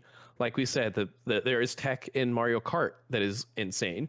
And we said that there are competitive aspects of Pokemon that I know that you can get really into. Like there is depth to it, but it is such a wide range of like, this is either so shallow that like I'm enjoying it for what it is, but it is just never fully drawing me in, or it is so insane that I I will not probably be partaking in that because it's just too far on the other end of the spectrum. Yeah. And it's like it's weird that the last 3 big Nintendo games I've played, I kind of feel the same way, where it's like I enjoy all of them, but like Yeah. they're not sticking with me. They're not really there's something missing that I feel like Nintendo is usually much Yeah, they're just like about. not hitting the way that like big, big release Nintendo games normally do. Yeah. Like Odyssey came out. I love Odyssey. Like that's a top 5er all time for me. I love that game. I think a lot of the tech in that game is really fun. But whenever it comes to Mario Kart World and even DK, again, getting a little ahead, but like there's tech in those games, but it's not as fun to actively do or pull off, I feel, as some of the tech in like Mario Odyssey. Yeah. Like I feel like that kind of tech stuff is really fun, but I don't feel like Mario Kart World tech is like really all that fun to try and pull off. The jump doesn't feel good. Yeah. It feels really bad. I'll never understand why they put drift and jump on the same button. Like just make them It's so weird. different, man. But So weird. that is kind of a segue into Donkey Kong Bonanza, the one other Switch 2 game that we've both played. Mm-hmm. Yeah, that's it's a game. It's I may even be a little higher on this one than you are. I don't know, but you might be. I feel like we're around the same area. I think so. Whenever the reviews started coming out for DK Bonanza, seeing a lot of 9s and a lot of 10s and people saying that like exactly what I wanted to see for my fantasy critic. Yeah. Screw you. And people like putting it on the same tier as like Odyssey and Mario Galaxy 1, Mario Galaxy 2. And dude, I don't see it. No. Like I don't see it at all. Like it does not feel even remotely the same to me. Not just like from like a movement standpoint. Of course it like moves different and plays different, but in like the collectathon like aspect of it, it's too much. It's way too like ADD. Have you ever seen? I've made this comparison to a couple of people. Have you ever seen the video of this kid, and he's got an iPad right here, and he's cranking 90s in Fortnite, and then he's got a phone, and he's scrolling on TikTok while he's cranking 90s. That's how I feel when I'm playing DK Bonanza, dude. Like, Yeah, I know exactly it's like every 5 seconds there's something, and it doesn't give you a sec to just like take a breath or really give you any cool sense of like platforming or exploration, or I don't know. It's too like ADHD for me. Well, one of the weirdest things to me is that people are even comparing it to those games, other than the fact that it's by like Mario Odyssey team, because I don't think it's a platformer. Like jumping It's not. is not It the is main sometimes, mechanic of that game. The punching is, and like Yeah, it's more of an action game. yeah, it's an action game, and that's just not what I would want from them, like that's Yeah. I would much rather they make a more traditional platformer. Like I really thought after we got Bowser's Fury that we were going to get like this semi open world platformer, and I was like super stoked, and like maybe that's still coming for the next Mario game, but this is not that. I like this game. It is. Never mind. I was going to say, I don't want to spoil any future potential conversations. It's, I think I gave it 8 8 out of 10. Yeah, it's like an 8 for me. Like, which I'm not. I sound really, really negative on it. Like, I played it to completion. I liked it. Yeah. Like a good bit. I still think that it's fine. There's nothing wrong with it. Or there's nothing wrong with it in the sense that like I think that it could possibly even be considered a bad game. I think it's very well polished. I think the movement still does feel really nice, and there's a lot of cool tech stuff in it. But it just doesn't hit. It doesn't itch that like that Mario Odyssey feeling that I need scratched. Yeah. I think it is structurally. I'm surprised how long it is. There are a lot more layers It's so than I long. thought there would be, and some of them God, it's so long. are so much more interesting than other ones. Yeah, And the fact some of them that- are very hit or miss, dude. The landfill layer, God, dude, that was like the ultimate low point of the game for me. Yeah. Is that the well? There's also that one. I don't think it's called that. The one that's like mostly just the brown rock. That it's like you have. It's much more focused on just punching through, and there's Yeah, not yeah. that I think many- that's where you constantly are having to like dig down and Yes, down and down. yeah. Yeah, yeah, that's the landfill layer. Yeah, that one sucks. It's like That's my least favorite part of the entire game. I just don't. I was surprised they didn't shake up more of what you're doing in those layers. It's kind of all just punch, punch, punch, punch. Like it. Yeah. And that's, reductive. There is obviously more to it than that. And there are some fun platforming elements. But yeah, it just doesn't have that depth that I would expect, like from the movement that you can get in Odyssey, or the charm. I mean, it has charm, I guess, but like it definitely does have some charm, like for sure. Like whenever you walk up to an NPC and you try to punch an NPC and you just end up giving them a high five, like stuff like that is like cool little stuff. Yeah. But like whenever it comes to like the actual like gameplay side of it, like you have these bonanzas that are meant to kind of mix stuff up, and I don't find them near as fun to use as, I mean, most things that you can throw Cappy at in Odyssey. Yeah. Like, I find that kind of stuff way more interesting. Granted, there's 100 things that you can take over in Odyssey, versus, 5 bonanzas in DK, but I didn't feel obligated or, really compelled to use any of them unless the game made me make them, or made me use them. For like whether it be like specific rooms or I mean just being out and about. Like I used one of them semi regularly, and it was like the base one, like the first one that you get. Yeah. And all of the other ones just kind of they were there. I guess I used the flying one, or like the ostrich one. Yeah, But see, I didn't even feel anything like I else used is just that kind of whatever. one that much, and like a lot of the upgrades felt very vapid. Like I just didn't end up using them a lot of the time. Again, I also sound very negative. I did like this game. I think it was fun, but it was also another one when I put it down, I was not like jumping to get back in. But when I would start playing it, yeah, it's like that screen time thing. It's like, oh, you're like you're enjoying your time as you're passing the time, but it's like not that engaging. I will say one huge negative. I think it's got some of the worst boss fights I've seen in a game agree. ever, period. They are, except for the ending. the ending, yes, except for the ending, which isn't awesome, but like literally almost every other one is just laughably bad. Like they are so easy. They are so, like, I don't even know how half of them are supposed to function. Yeah, because I just finished it in literally 10 to 20 60 seconds. seconds tops. Like, Yeah.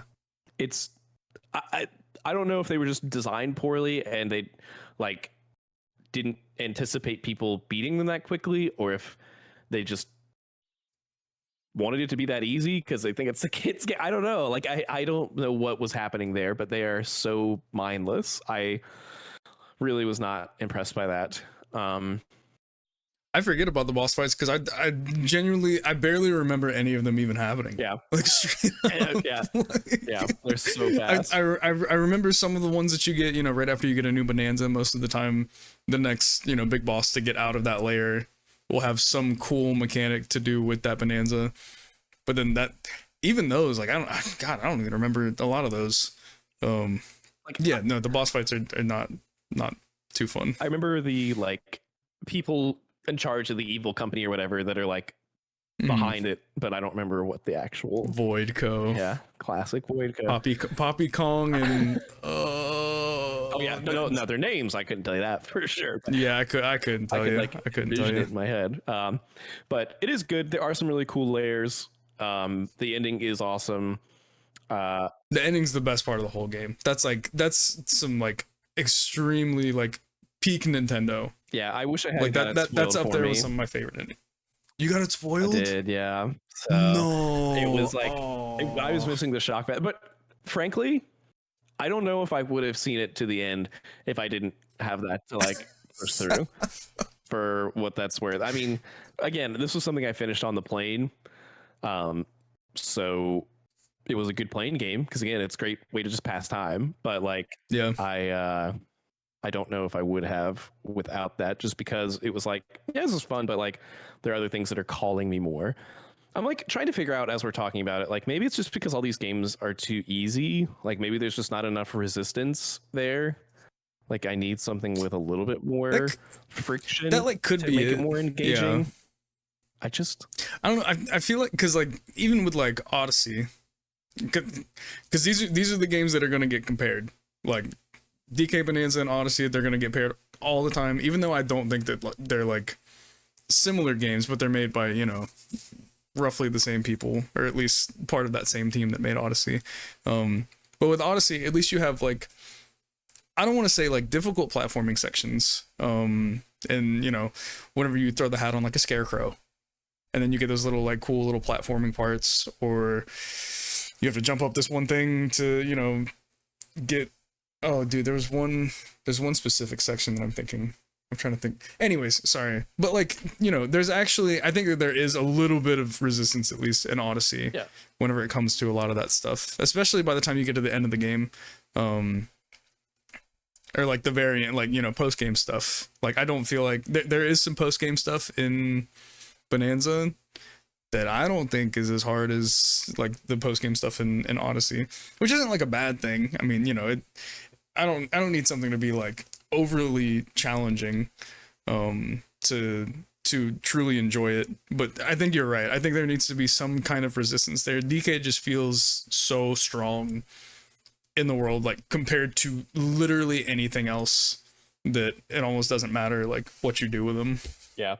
Well, I think part of it also comes down to like how much do I care? Like how invested am I in the story at least? And it's like yeah.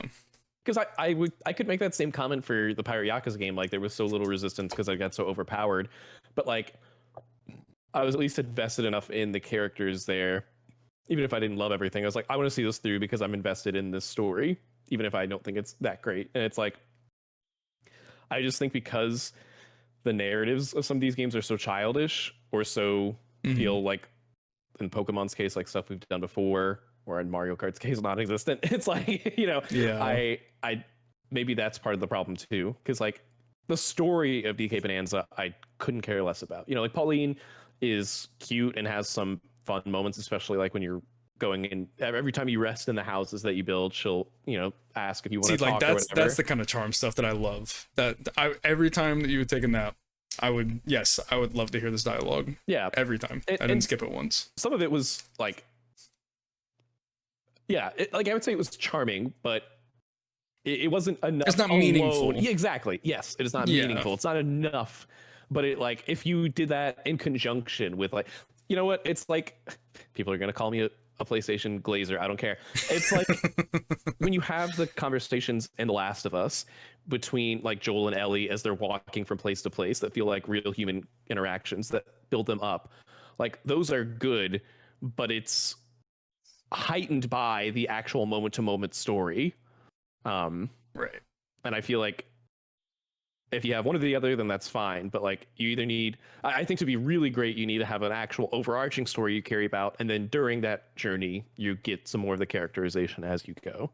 I think that would be ideal. Yeah. Because as it is, it would definitely help this game a lot to have like, there's a story kind of, but like at least some semblance of like a meaningful story. And I don't think that Pauline is enough to like really carry that. Especially with so many, you know, when so many charming characters like from the DK universe do pop up and then they're there for like a second and then they're gone. Yeah. It's like almost like I feel like they should just be with us. Like, yeah. You know. Yeah. But I don't know. We both sound pretty down on it, but I need to give some credit like where credit is due. I do think that like a lot of the for what the game does, it does it well. Yeah. Like in the sense, you know, from just like the punching side of things, you know, if the goal of the game is to be a, you know, destruction simulator, basically, it's great. Dude, a lot of like, I can't even imagine how hard it must be to program this game. Yeah. Like I mean, you can demolish entire levels if you wanted to. I'm pretty sure that everybody has had the same story with this game. Whenever you immediately drop in and you're in that first room, you break that whole room. I don't care who you are. Yeah. You break the whole thing. Don't lie. Before you move on. I know you did it. Don't tell me you didn't. I did. You caught me. And you know, a lot of like the challenge room stuff, I don't like a lot of like that, you know, the action like challenge rooms, but there's some of the like the platforming challenge rooms that I think were fun. I think they were fine. Mm-hmm. I don't think they're on the same level as, you know, some of the other like platforming sections of Mario games or anything like that. No Mario but Sunshine. I think the DK feels, hey man, that Plinko machine, love that thing, man. I'm only partly kidding. Piece of crap. I like Sunshine. I think, you know, just moving DK around, he feels very fluid. I think the roll feels good. The roll feels definitely way better than Mario's roll in Mario Odyssey, because you just got to keep shaking that controller, just keep shaking it. It's like, why? Yeah. It's interesting. So yeah, it's good. I was just gonna say, like, I'm trying to, like, this is like a live therapy session. Like, I'm trying to figure out what it is about these and why they're not connecting with me. And like it's like the Simpsons meme. It's like, is it something with me? No, it must be them that's the problem, or whatever it is, you know. And like, I think back to Astrobot and how much I adored that game. It's like, that's an easy game. That game doesn't have a meaningful story, but it stuck with me so much. And it's like, I think that one is like part of the charm of the one. This feels like a complete love letter. Part of it is like my own personal nostalgia, which I can admit. I'm sure people who love Donkey Kong, maybe this like really hits for them. But I do think also part of it is just the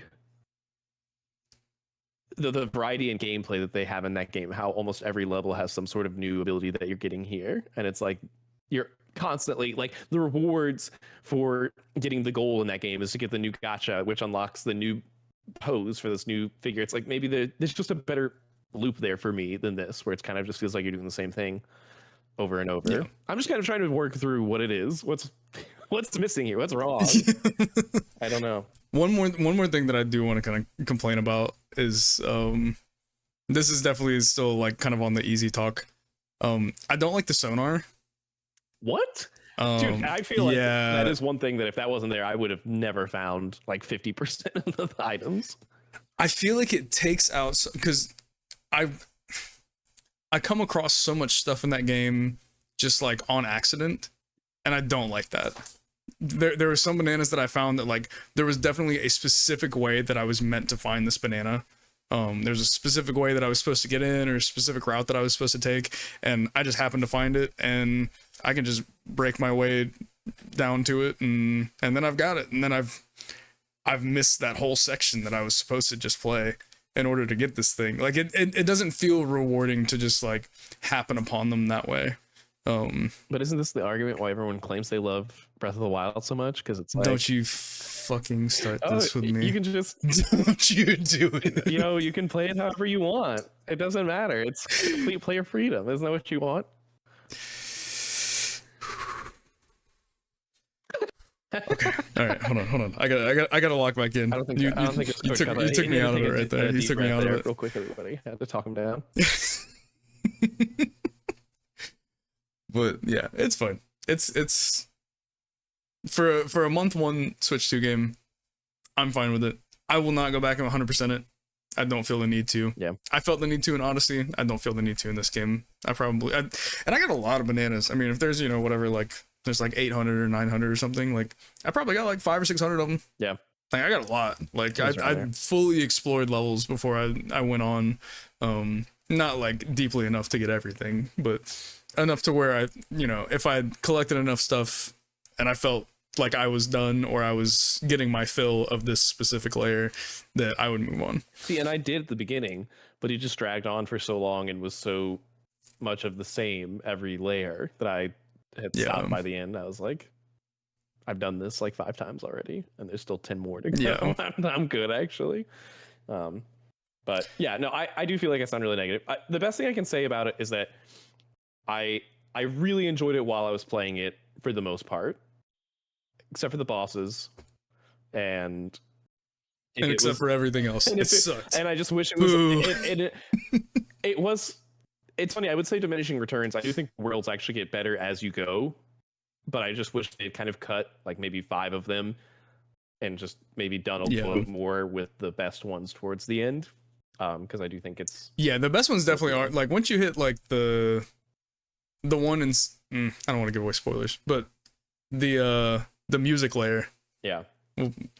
From that moment on, I feel like it gets really good. That's when I got really locked into it. But it took me a long time to get to that point because I was so like, dude, if this whole game is like this, I don't know if of course I wanted to see it through to the end, but I felt like I was having to like force myself through about half of it, and then about halfway through it gets really good. Yeah. But yeah, that's DK. I think that's an 8 out of 10 for both of us on that one. Yep. That's where I would land. Yeah. Hopefully we get a nice 3D Mario next year. And I need something to fill the 3D Mario shaped hole in my heart, like really badly. I can't believe we don't know anything about what Nintendo's doing next year. That's kind of crazy. We really don't, do we? We know Fire Emblem. That's about it. Which I'm going to play 3 Houses and finish it before that game comes out. I'm making that public proclamation on this podcast. Still crazy that you didn't even beat it and you still put it over Breath of the Wild. Anyways. And I regret nothing. So. I was thinking about that just the other day. I was listening back to that whole tangent.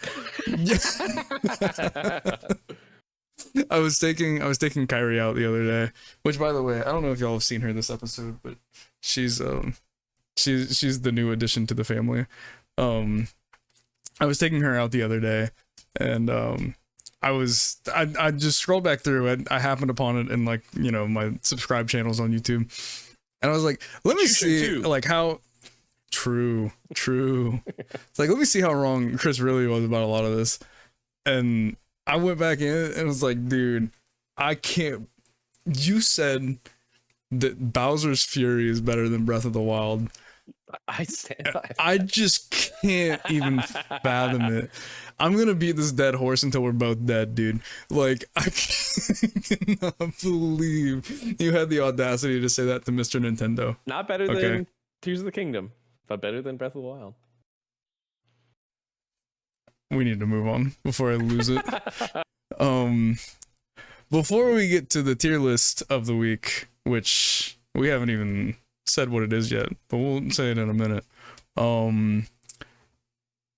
Some extracurricular activities real quick. TV shows. I feel like you've seen a show that you would like to say at least a little something about, correct? Yes. Yeah, I know we're running long, so I will try to not make it too lengthy, but you and I specifically are just too locked into this specific creator to not mention Pluribus, Vince Gilligan's new show, the creator of Breaking Bad and Better Call Saul. Better Call Saul, probably my favorite show of all time. I love Breaking Bad as well. I think Better Call Saul is one of the best written, shot, performed, everything shows ever. It is incredible. And Pluribus is starring Rhea Seehorn, who is Kim from Better Call Saul. It's just premiered a couple of weeks ago, like 3 weeks ago on Apple TV Plus. And it is, I'm trying to decide how much I want to say because I don't want to spoil anything. No spoilers. This is the premise. I feel like that's kind of upfront. I feel like if you see anything for it, you probably know this. Do you know anything about it? I know like the it's not like the tagline, but like the description that got kind of circulated whenever trailers first started coming out for it. It's about like a happy apocalypse. That's like the best way I can describe it. Is that Yeah, she's like Kim is like, well, I know her name's not Kim, but she's like the most miserable person in the world and has to save the world from happiness, or like something like that. That's the premise of what I know. I know it's more than that. Yeah. She basically there is this bacteria virus sort of well, it's not a this biotic weapon thing. I don't know. I'm not spoiling it. Did you take your headphones off because you're reading about spoilers? Is that for audio listeners? You just raise a hand. Whatever you. He's not. I believe in you. No, you got it. Oh my god, I just broke my chair. You hear that? No. Holy shit. What is happening right now? This man is falling. Wait, did you take your headphones off because you're worried about spoilers? No, I have full faith in you. Not to spoil anything. Right, I can see that. But then your chair broke, which was your payback for not having Instant actual faith karma. in me. Yeah, instant karma. Well, whatever you choose, I'm not going to consider you the spoiler. Anything I talk about will be from very early on in like the premise. So there's this sort of virus type thing that basically infects everyone except for Kim, seemingly, that they become this hive mind, and it's not like a zombie virus where they become hostile and try to kill you. They become very friendly, and they seemingly will do anything for Carol, which is Kim's the main character's name, Carol, and want her to be as happy as possible and want to make her life as smooth as can be. And she is kind of just freaking out, trying to figure out how she can now put things back, basically, or fix it. That's as much as I can explain it without going into even the most minor of spoilers, which would all be covered on the first episode. But it's a really cool premise. I've never really heard of anything else like it. You can kind of tell it's a Vince Gilligan show in some of the ways that it's shot. It's very artistic with a lot of its cinematography in a way that's really cool. Is there a montage in the first episode? I don't think so. Not that I Man remember. loves a good montage. Oh man. It is good. I think I'm 4 episodes in, I want to say at this point, because I think they dropped the first 2 and now they've done weekly after that, I think. I want to say 3 or 4 episodes in, and it is interesting. He seems like he just can't write a character that they can be happy. Like, it's funny that what you'd heard about it was like the most miserable person in like a happy world or whatever, because like it wasn't immediately apparent to me how miserable she is, but as the show has gone on, it's like, yeah, she's kind of a jerk, and it's like you understand why she's like freaking out in this scenario, and after you see everything that happens and feeling isolated and alone or whatever, but like you also see aspects of her, it's like, no, you're kind of just angry at everything, like, and you would be even if it was things hadn't gone to crap. So it is interesting. I'm curious to see how she evolves because of that, because you get Walter White, who I think is pretty irredeemable, but is interesting to watch. And then you get Jimmy McGill, who is like so tragic and so deeply flawed, but still I think has a lot of good in him. And that's what is so interesting to see which part of those are going to win out. And with her, I'm curious to see. She seems similar, but obviously will be played out in a different way, all of her own as well. So I'm very curious to see. I think it's great so far. People say the beginning of Breaking Bad's a little slow. I do think this has started off a little slow as well. I'm not like, I think the quality is there, and I am very intrigued by the plot, but like from the moment to moment scene, sometimes it is a little slow, I will say. But I trust Vince Gilligan. I trust this team to, still put together something incredible. And I trust that man with my life. Yeah. Like straight up. If it was like gun to my head, like will Vince Gilligan's next show be a banger? Like the answer is always yes. Of course. I don't think that he would ever make anything with the mindset of like, ooh, yeah, I don't know about this. Like I feel like he only makes something if he's so sure that it's going to be good. Yeah.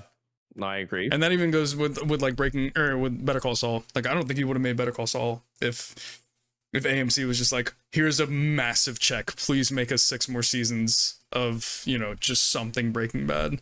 Like he went all freaking out for that show. And then El Camino too, like, you know, I mean, he's just so good, man.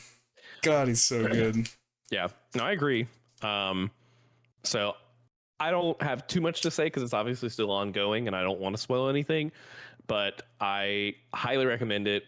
There are a lot of ways to get Apple TV trials. I feel like if you have a PlayStation, I'm pretty sure they all come with a pretty long trial. If you get Apple products, a lot of the times they come with trials. They want you to get Apple TV. You should get it anyway because you need to watch Severance. Which weren't you watching that like right whenever we stopped? I did watch recording? Severance. We watched all of Severance. All of it? What did you think of that? Peak, like actual peak. Mr. Milchick, I can't wait. One of the best characters ever, man. So good, so good. We're definitely going to watch Pluribus next. Yeah. The first, considering we finish our current show before Stranger Things comes out, which I don't think is happening because it comes out in like 4 days. I was gonna say that's this week. We're watching. Yeah, it's this week. It's on Thanksgiving, I'm pretty sure. We're gonna have a Stranger Things episode because what a journey that show has been. I'm so down. That's oh my god, that would be the perfect Switch Steam Deck game to like just put those old. It's been so long since the older seasons. Like just put that on while I'm playing Hades runs or like through Pokemon. That would be so good. There you go.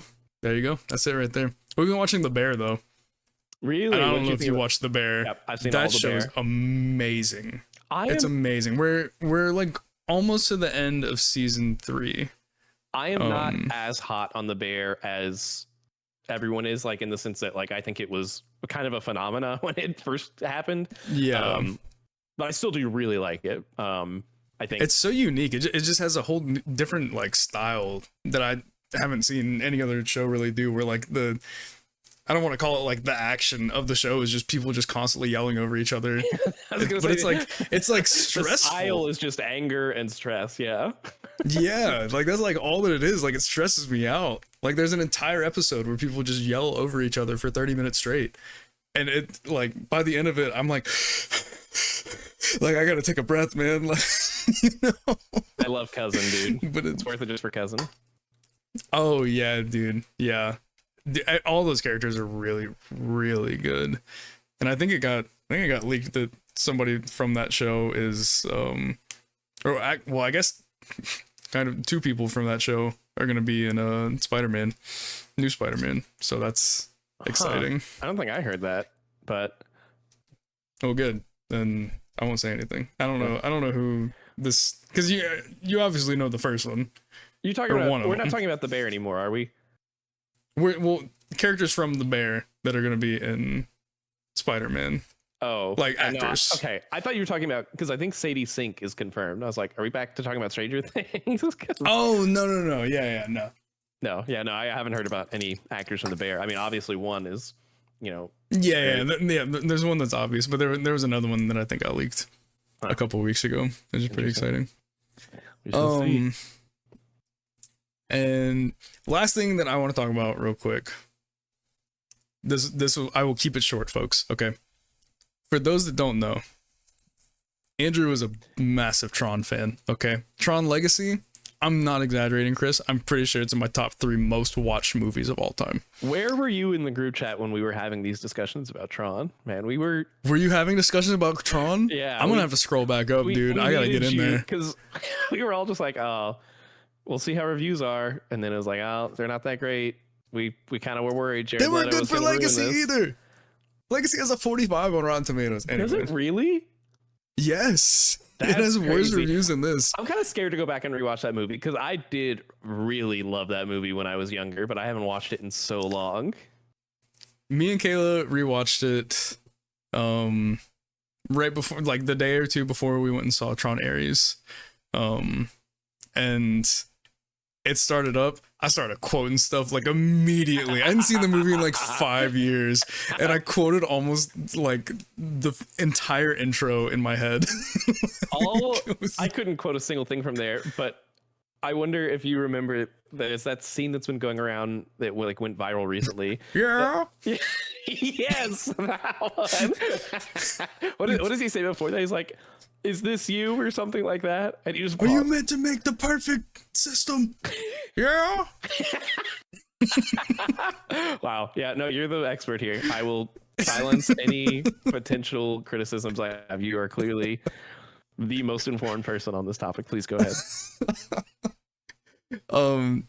I mean, I would definitely say Tron Legacy is not actually a good movie. I don't think it's actually all that good, but I love it. I love it so much. I think the Daft Punk soundtrack is amazing. I just like the world of Tron so much. Like, it's really, I'm a really big sci-fi guy, and it's very like, you know, 80s kind of like the neon aesthetics are so cool, dude. It's one of the most visually pleasing movies I've ever seen. There's especially like the action, like towards the end. I don't know how long it's been since you've seen it, but there's a whole scene with like some grid like planes, and well, not planes, but just aircrafts flying around, and it's just like the coolest visual I've seen. Maybe, I don't want to say ever, but it's like really up there. So yeah, really like Tron Legacy. We went and saw Tron Ares opening night. It's also not a good movie, but here, guys, hear me out. Please hear me out. Please. I need you guys to hear me out. I need Tron 4 to happen. Okay, if Tron Ares is still playing in your theater, grab all of your friends and go see it, and Venmo request me. However many people you have, I'll pay for all your tickets. That's not real. Dude. Don't do that. Don't do that. Please don't do that. But actually, it's doing really bad at the box office. I need Tron 4 to happen, because this movie ends really cool. Really cool. That's all that I have to say. It's a bad movie. We don't like Jared Leto, but it was okay. I didn't Google. I fandangoed Tron Ares. It's not playing anywhere near us anymore, man. No, dude. So. Oh, the dream is dead. Okay, well, whenever it comes out on streaming, watch it on streaming. Watch it on Amazon. Buy a nice Tron shirt or something. See, I'm gonna be making these same pleas in a month for Avatar, but at least those movies are good, so that's something. So Avatar, freaking Avatar. We'll get into those movies one day. I have opinions on those movies, dude. Come see the new one with me. Let's go. I don't know if I'm gonna see it at all. That's crazy. I'm gonna see that in. But no, real quick, one more. I'm seated. Hell no. Hell no. Just one more quick thing about Tron Ares though. Jared Leto, I know we don't like Jared Leto. He's not that bad in this movie. Wow. He's at least decent. Ringing endorsement. And he really likes he didn't. And he really likes Depeche Mode, and I really like Depeche Mode. So we're in there. Is it Depeche? Also, I thought it was Depache. No.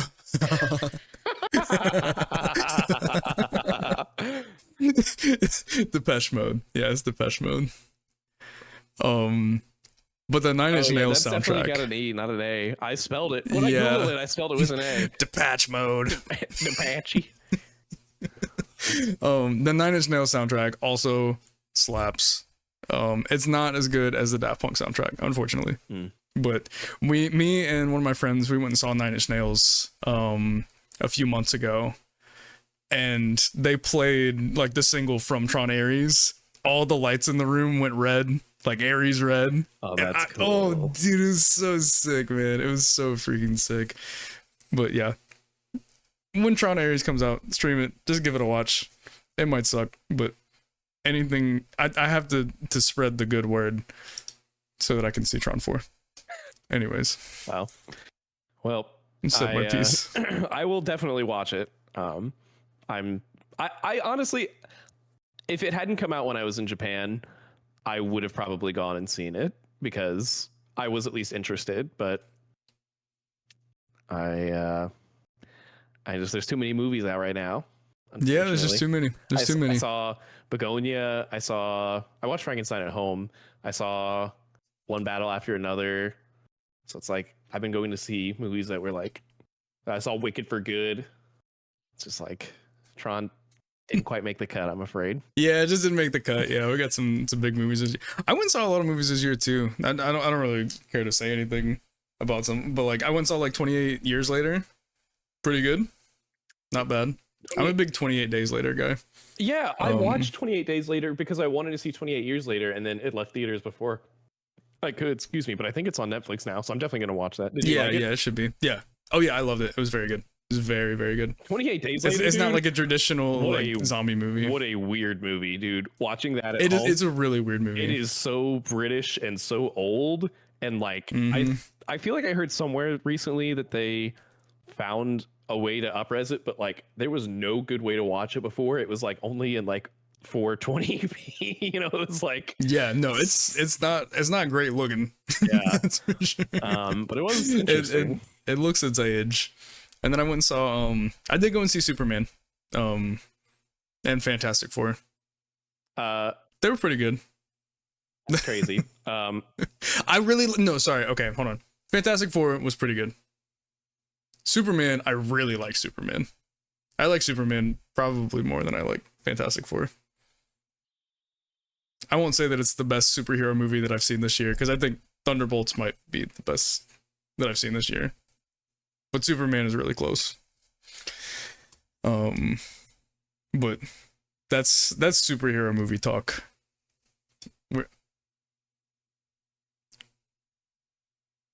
Hey, bud. How you doing over there? Oh man, I really wish I could hear the single thing you were saying, because it sounds like it'd be really funny to watch or listen to. Okay, there we go. Jesus Christ. Okay. Hey, we're back. Sorry, what the I think because I just touched my my cup of water, my hands were wet, and I like tapped my mute button because I was sneezing. And it just would not unmute. Yeah, as far as Fantastic Four and Superman, we do talk about that in that episode with Kush. I think I've cooled on probably both of them a little bit by now. Maybe Fantastic Four even more so. I still do really like that movie though. I'm surprised you didn't like it more. I loved that movie at the time. I have not thought about it. Really? It hasn't stuck with me as much as I thought it would. I didn't like the third act, but I liked pretty much everything before that. That's surprising. I didn't like. Yeah, dude, that second act when I don't know if the surfing. Not really spoiled. The surfing, but like when they go to space. Yeah. Dude, that's like peak Marvel. That's one of my favorite like acts of like any Marvel movie that I've seen. It's so good. Insane. Galactus is like genuinely terrifying in that scene. Oh my god. Yeah.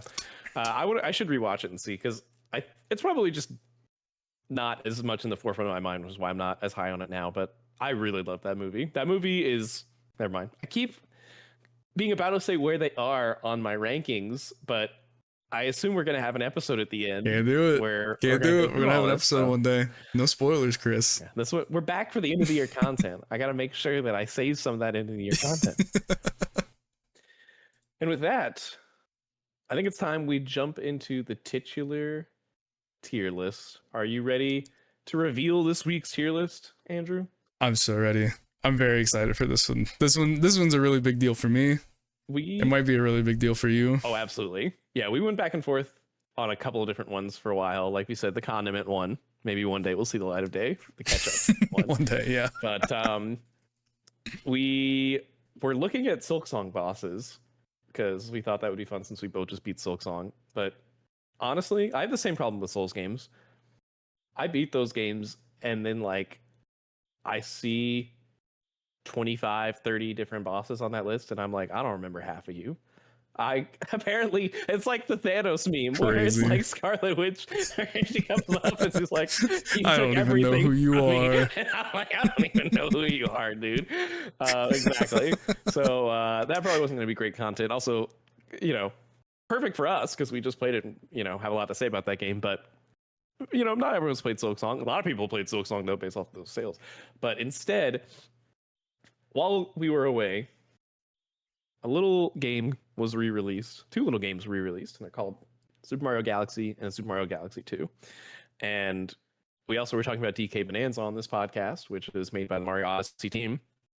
And that's all the permission we needed to make our first Super Mario 3D platforming tier list. We are going to be ranking Let's freaking go. all of the 3D Mario platformers.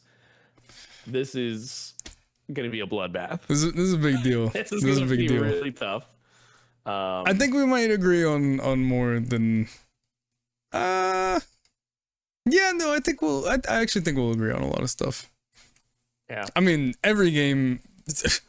Let's see. There's 9 games on here, and probably 5 of them are 10 out of 10s. Yeah. Maybe 4 of them. So like, I feel like the rest of it's probably at least semi-easy. They're all going to be rank. really high. It's literally just going to be a matter of which goes highest. It's not going to be like there is not a single bad game on this list. IMO, except for maybe one. Maybe one. But it's like Yeah, maybe one. I don't think we're thinking of the same one, but maybe. We might not be thinking of the same one.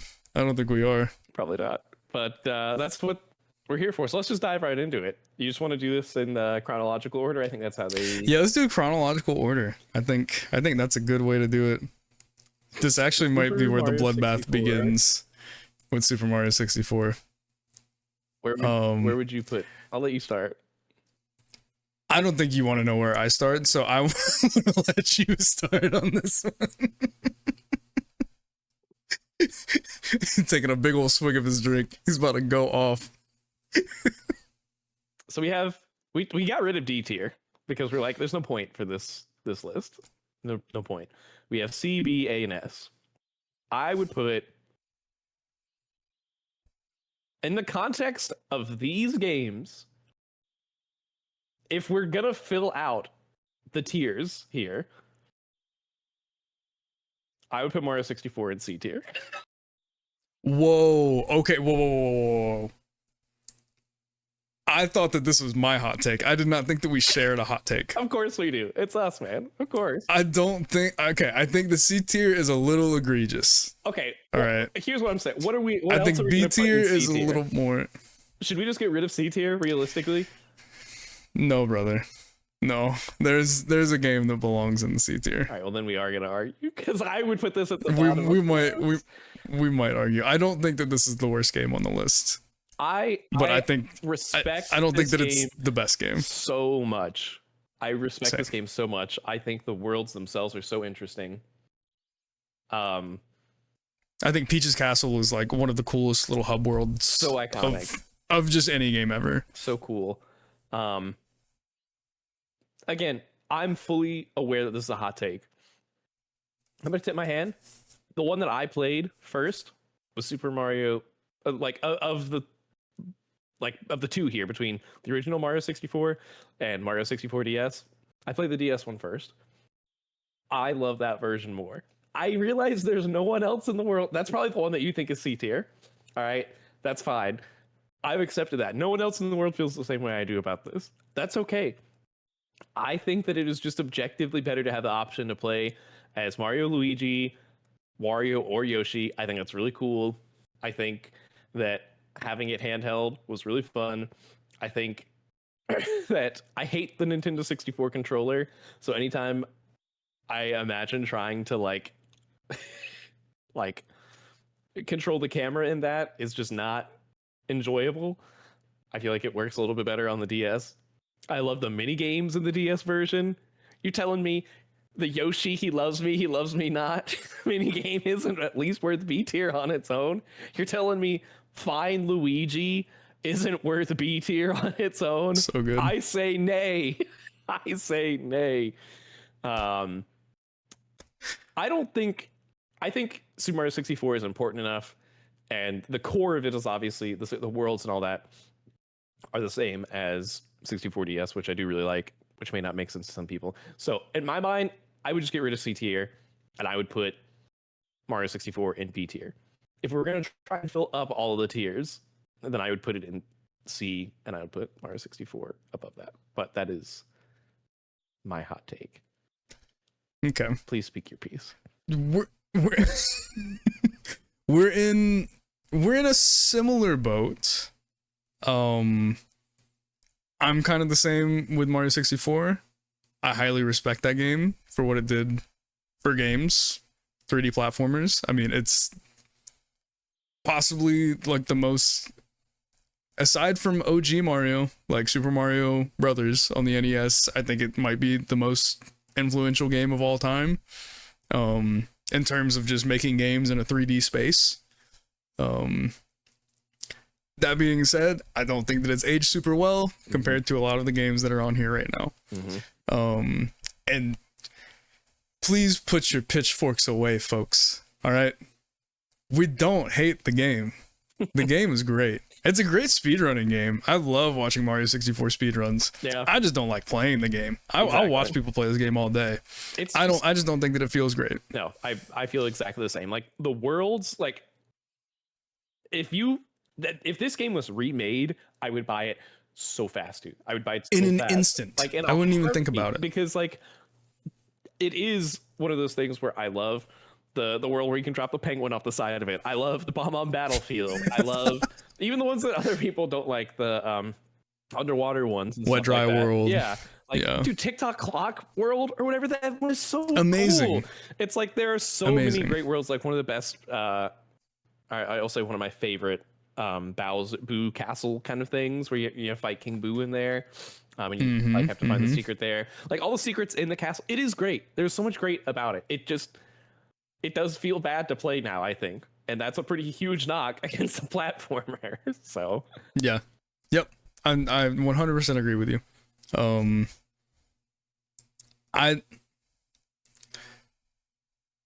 Okay. I'm gonna stick it right here for a sec. Because I need to talk to you about Super Mario Sunshine. I'm gonna stick it in the B tier for just a second because we need to talk about Super Mario Sunshine. Super Mario Sunshine belongs in the C tier. Okay. God, it belongs in the C tier. Ladies and gentlemen, he is drank the haterade. He has drank the haterade. We have a haterade consumer in the building. I like Super Mario Sunshine. I like every game that is on this list. Same. I think that it is the worst of all of the 3D Marios. Not saying that it's bad. I think it's, I don't want to say it's the jankiest because Mario 64 is pretty janky. But I don't, even going from 64 to this game, I don't know if the camera really feels that much better. Even camera, I feel like depth perception in this game is way harder than in 64. There's so many times where I don't know where Mario is going to land. I don't think that using FLUDD to clean up gunk is really all that fun or cool or, but interesting. Using him in the other ways, just like cleaning, not that fun, but like using him as a hover mechanic or for like the fight. As like the hover thing. Hover thing is cool. The little like the launch, the rocket thing. That's cool. Yeah, dude. Like the rocket one. That one's cool. I'll give this game a stars. I think the boss fights are a lot more interesting. Yeah, dude. The freaking not the Ferris wheel, the amusement park one. The roller coaster. So good. Cool. So good. Even fighting Petey in like the, whatever, like the lighthouse or whatever. Like that's super fun. Like this game has a lot of like fun stuff in it. Dude. I love the art style. I will never forget. Game, I will say. Yeah, I think this game looks amazing.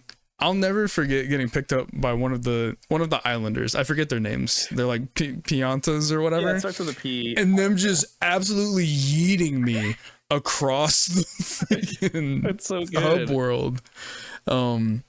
But I don't think the hub world is as interesting as Mario 64. Hub world is a big deal for me in 3D Mario games. And you don't at like least Delfino until Plaza, dude? I like Delfino Plaza. I don't like it as much as Peach's Castle. Peach's Castle Okay, well that's like alone. Peach's Castle alone bumps Mario 64 up to B tier, I think. I'm not often on the receiving end of having to defend Mario 64, so this is really foreign ground for me, and I don't know what to say to defend this game because I'm often the one hating on it.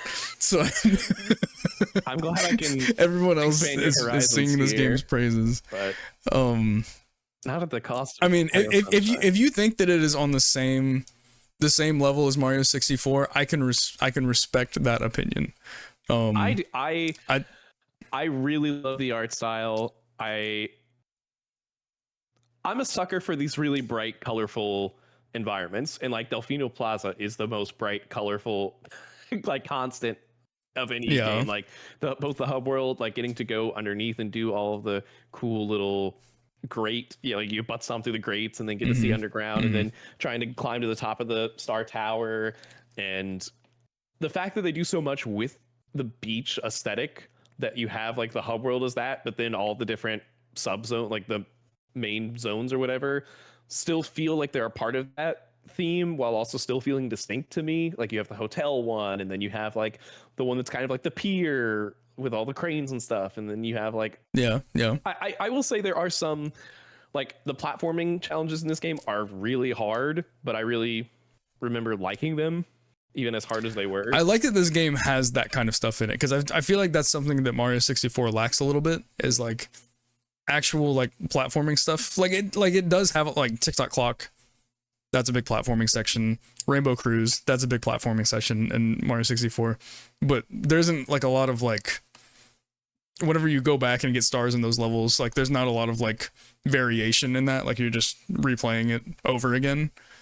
Whereas in Sunshine, like they feel like DK Bonanza like challenge rooms. Yeah, you get in there, you've got the one with like the bird, and you've got to like stay on there, dude. Some of those are like actually hard, but I think that really hard. I think that a lot of it has to deal with the depth perception. I think the depth perception of that game is so off that it's like an artificial hardness. See, I played. I think it's hard because of the way that the game plays, not because it's actually hard. If that makes sense. It does. I played them when I was younger, so it would be harder for me. I would be more aware of that now. I don't remember, the only parts that I remember being unfunly difficult, or maybe even a little unfair, were the little blooper races. I did not like those. I felt like the blooper controlled terrible. But the ones where you lose your flood and you're doing the platforming stuff in there, like, I do think I remember some moments where I was like, yeah, it was hard to tell where I was going, but never enough that it stuck out to me personally. But it has been a while. I just have bad depth perception in general too. It could be a me thing. It very well could be a me thing. People tell me this all the time. I have very bad depth perception, especially when I'm like driving at night.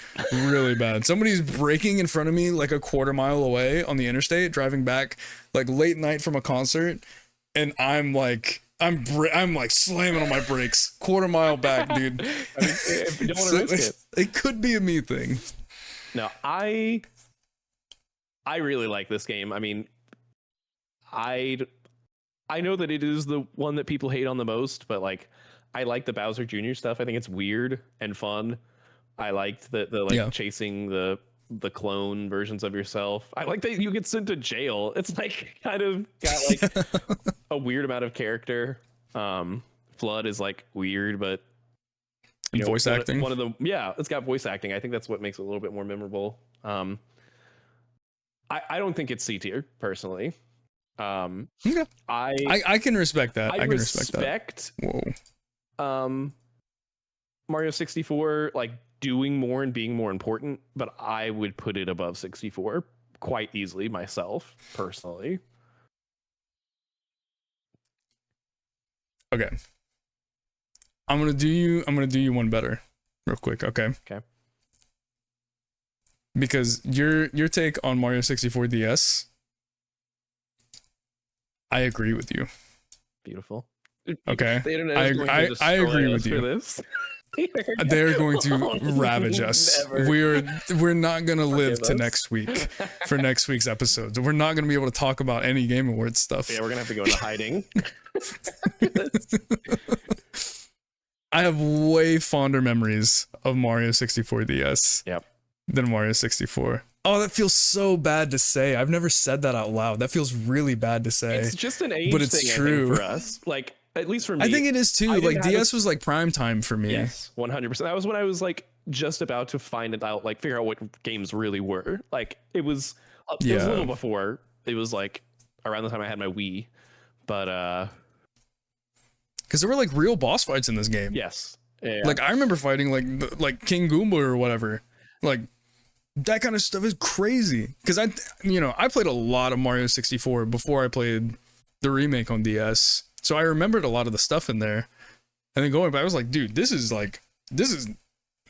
my first time experiencing a remake. Now that I think about it, like that's my first real time experiencing a remake. I think so too. So and like the characters all feel and the mini games are great. They feel different. Like Wario feels very different from Luigi, who feels very different from Yoshi, who feels different from Mario. And it's like that's cool to me. I get that like there are people who say that like, you know, why wouldn't you just want to play as Mario or whatever? And I'm like, what do you mean? Like they just added more character to Peach's castle, like which was already a great hub world, and now it's like now you have even more things you can you know, experiment with different people there. So yeah, would you only put it 100%. In B tier? I would put it in A. I think. I don't think I can put it in A tier. I like it. I like it more than these two. I also need to preface, I have not played this game. I have not played Mario 64 DS since I was 8 years old. Yeah, okay. I don't know how it feels today. You only have 8 cardinal directions in that game. I don't know if it's actually as good as I remember it being. I'm very nostalgia blinded by this. Trying to throw Bowser, dude. You just use the stylus, break my thumb, dude. It's fine. Oh yeah, you could just use the stylus. No, you're right. Which is better than I think as far as controller. True. Honestly, yeah. We're gonna have one of these days. We're gonna have a console talk, and I have some thoughts to give on the Nintendo 64. Nothing good. Nothing good. Pretty much. I think as far as the B tier goes, this is how I would order it. I think influence holds a lot of influence, and Hub World holds a lot of ground in the Mario 64 over Sunshine talk. I think it has more interesting level design. I don't know, man. This is it's so weird for me to be here right now, dude. I don't ever do this. 64. I'm always having to hate on it from other people that defend it. I do like the levels in I just feel Sunshine, like it's a lot more memorable. I don't know. But yes, the level design as a whole is better in 64. But I still like the levels in Sunshine a lot. Yeah, I still like the levels in Sunshine. Yeah, I'm not trying to like poo-poo on anybody's Sunshine parade. If you're someone that rocks with Sunshine, I respect you. I respect all of you that rock with Sunshine like that. It's not my 3D Mario, you know. All right, here's a question. Do we want to, because I feel like I get in my head about this a lot of the time, and I don't know if it bothers people because you just let the cards fall where they may, regardless of how even the tier list is. I like to have a pretty even spread for our tier list here. I'm not saying we got to have 3, 3, and 3 for SAB on this right now, but I'm looking ahead, right? Mm-hmm. What? I know what you're about to say. What are your thoughts? Are you going to ask me if Mario 3D Land is better than Sunshine? That is exactly what I'm about to ask you, yes. The answer is yes, it is better than Sunshine. Oh my god, bro. It is very easily better than Sunshine. You're crazy. You're insane, dude. Did you play Mario 3D Land? I did. I beat it. I like that game a lot. Yes. I played that. You don't think it's better than Sunshine? I played it in 3D on my 3DS. I like it a lot. I don't think there's a single bad game on this list, except for Mario 64 as far as how it controls. But I still respect it enough that I wouldn't call it a bad game. It just feels bad to play. But, yeah, no, I would put Sunshine over 3D Land because while I really like 3D Land, I don't think it's nearly as memorable as Sunshine. And again, maybe that is just a time and place from when I played them. But like, I remember the areas and the aspects of Sunshine so much more vividly than 3D Land. 3D Land is kind of just like a blur of like, yep, there's some cool worlds here, and like the 3D works really well for like a 3DS game, and I remember it controls really well. Cool to have the Tanuki, but like the levels themselves, not memorable really to me whatsoever. Man, that's a tough pill for me to swallow. No hub world. You're out here saying how important hub worlds are, man. What's up? I knew you were gonna. I knew I shouldn't have said that. I knew I shouldn't have said that. I knew it was gonna come back to bite me at some point. Because that was exactly the game that I was thinking of. Whenever I said that, I was like, oh as soon as the words came no, out your mouth, you dude. couldn't take it back. I'm gonna have to fight for 3D Land in A tier with no hub world now. Now, but here's the deal, right? Mhm. Like 3D Land and 3D World. I know how you feel about 3D World, right? We can get. I don't want to offend anybody by saying this. They're not. This also feels really bad to say. They're not like real like traditional 3D Mario games, right? So like they're on this tier list, man. I don't know what to say.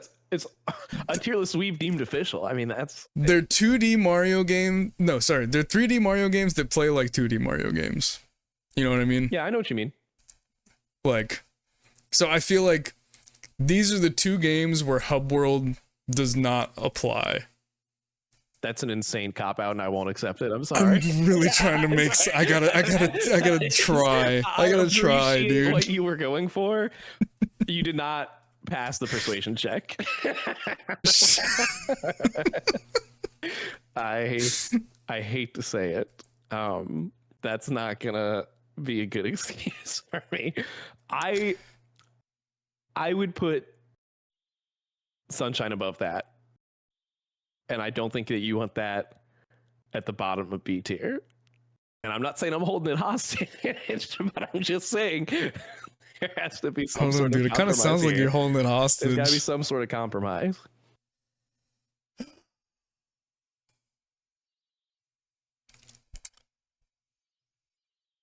Okay, hold on. Let me think about the next thing that I want to say here. Because now I've learned that I have to use my words very carefully in this specific talk. Go Ace Attorney on you. Objection.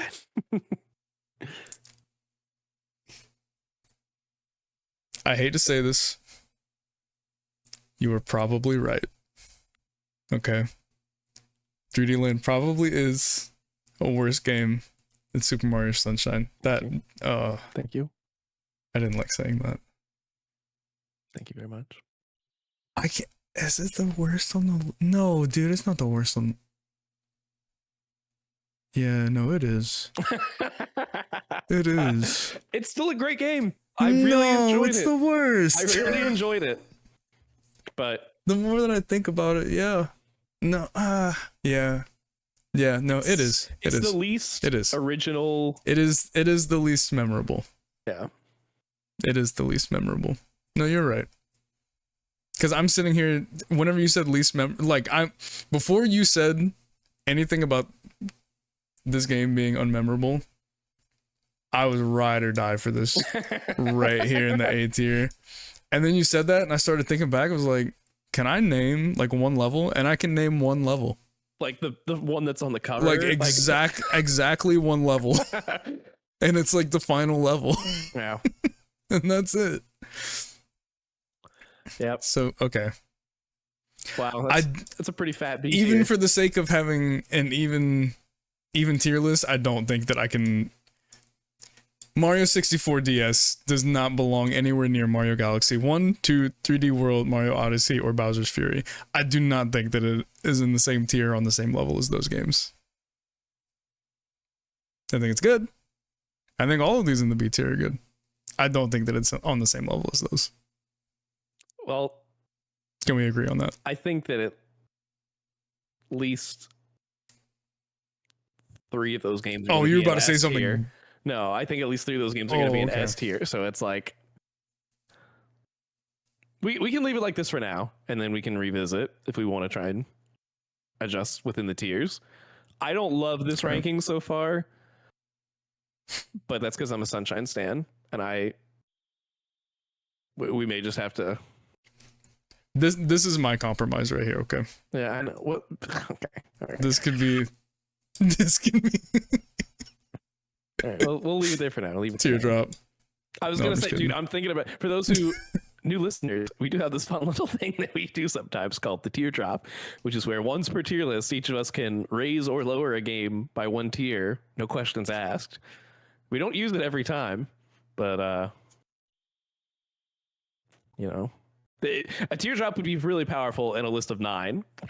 in only 3 tiers. In 3 tiers, yeah. That's gonna be tough, but let's move on and we'll save it for the end. Yeah. We'll save it for the end. Super Mario Galaxy, that is an S tier game. If you want mine. I agree. I'm okay. Are you a Mario Galaxy 1 or 2 guy? I love them both with my whole heart. And I need to replay 2 because I did buy it with the remastered version that came out. I just haven't replayed it yet. I did replay Mario Galaxy with the 3D Mario All-Stars version that came out on the Switch, so I played it within the last couple of years. I would, in my memory, I would put Mario Galaxy 2 above Galaxy 1. I think Galaxy 2 is like, it takes everything that Galaxy 1 does and refines it in every way, except for and here it comes, the hub except world. For what? Except for what, Chris? For the freaking hub world. Which, like, I do love Rosalina's Observatory, right, from the first game, but like, I still don't think it's that great of a hub world. Like, it's very pretty. I'm nostalgic for it, but like, even as much as I love that game, it's not a better hub world than Sunshine or 64. Like, it's still the worst of the 3 hub worlds. I agree with that. It gets at its best when you unlock the red star and you can just fly around in it, which serves almost no purpose, but it's like, it's just cool. You can't do that. It's just a fun thing to do. Yeah.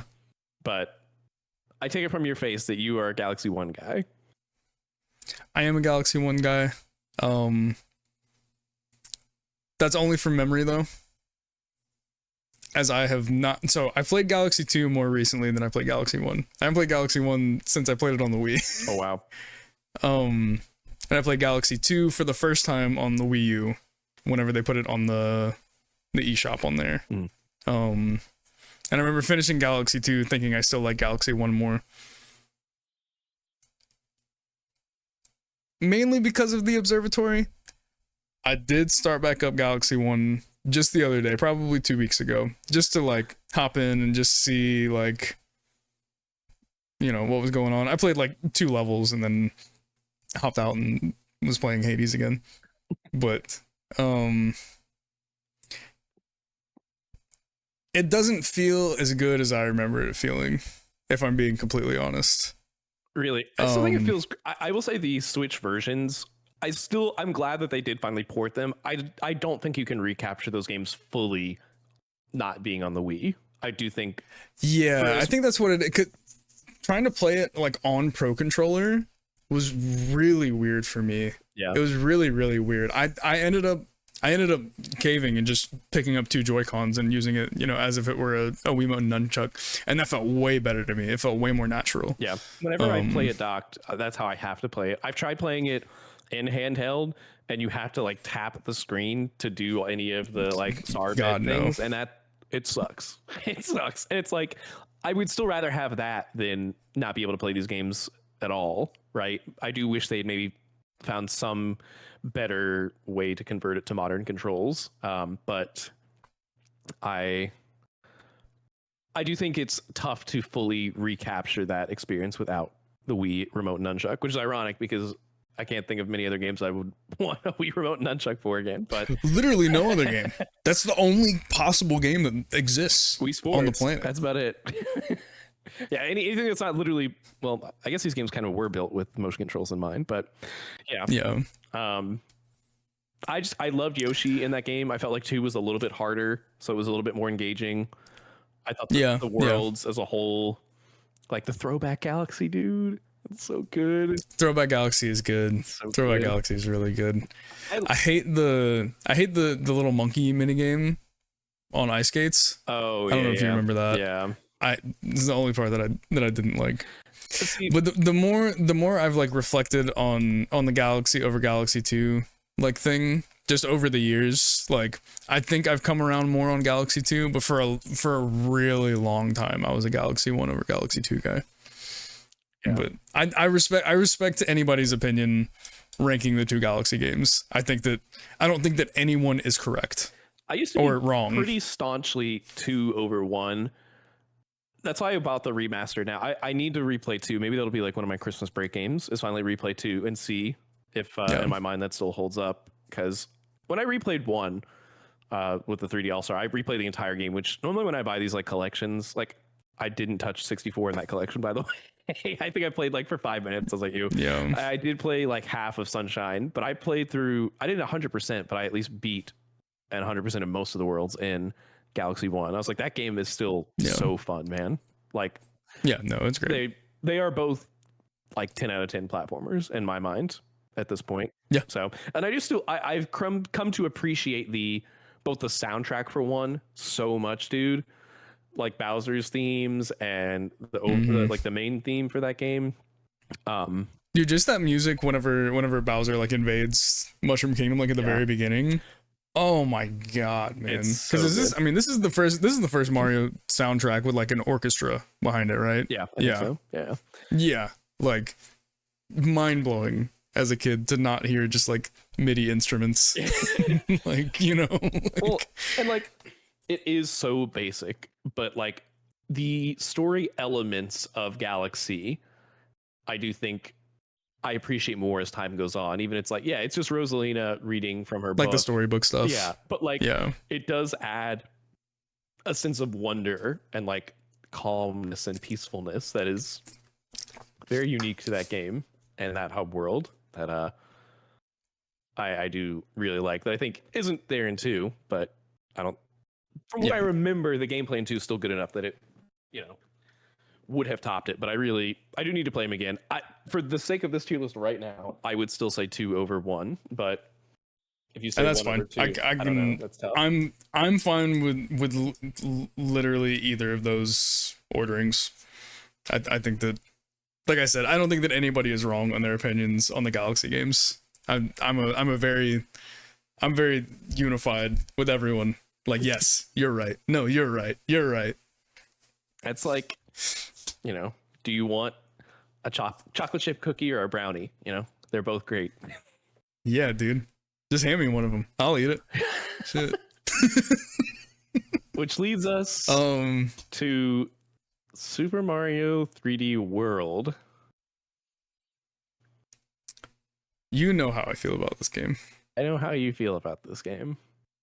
This is very easily, and I'm pretty sure I said it earlier in the show, this is easily my most played Mario game. Yep.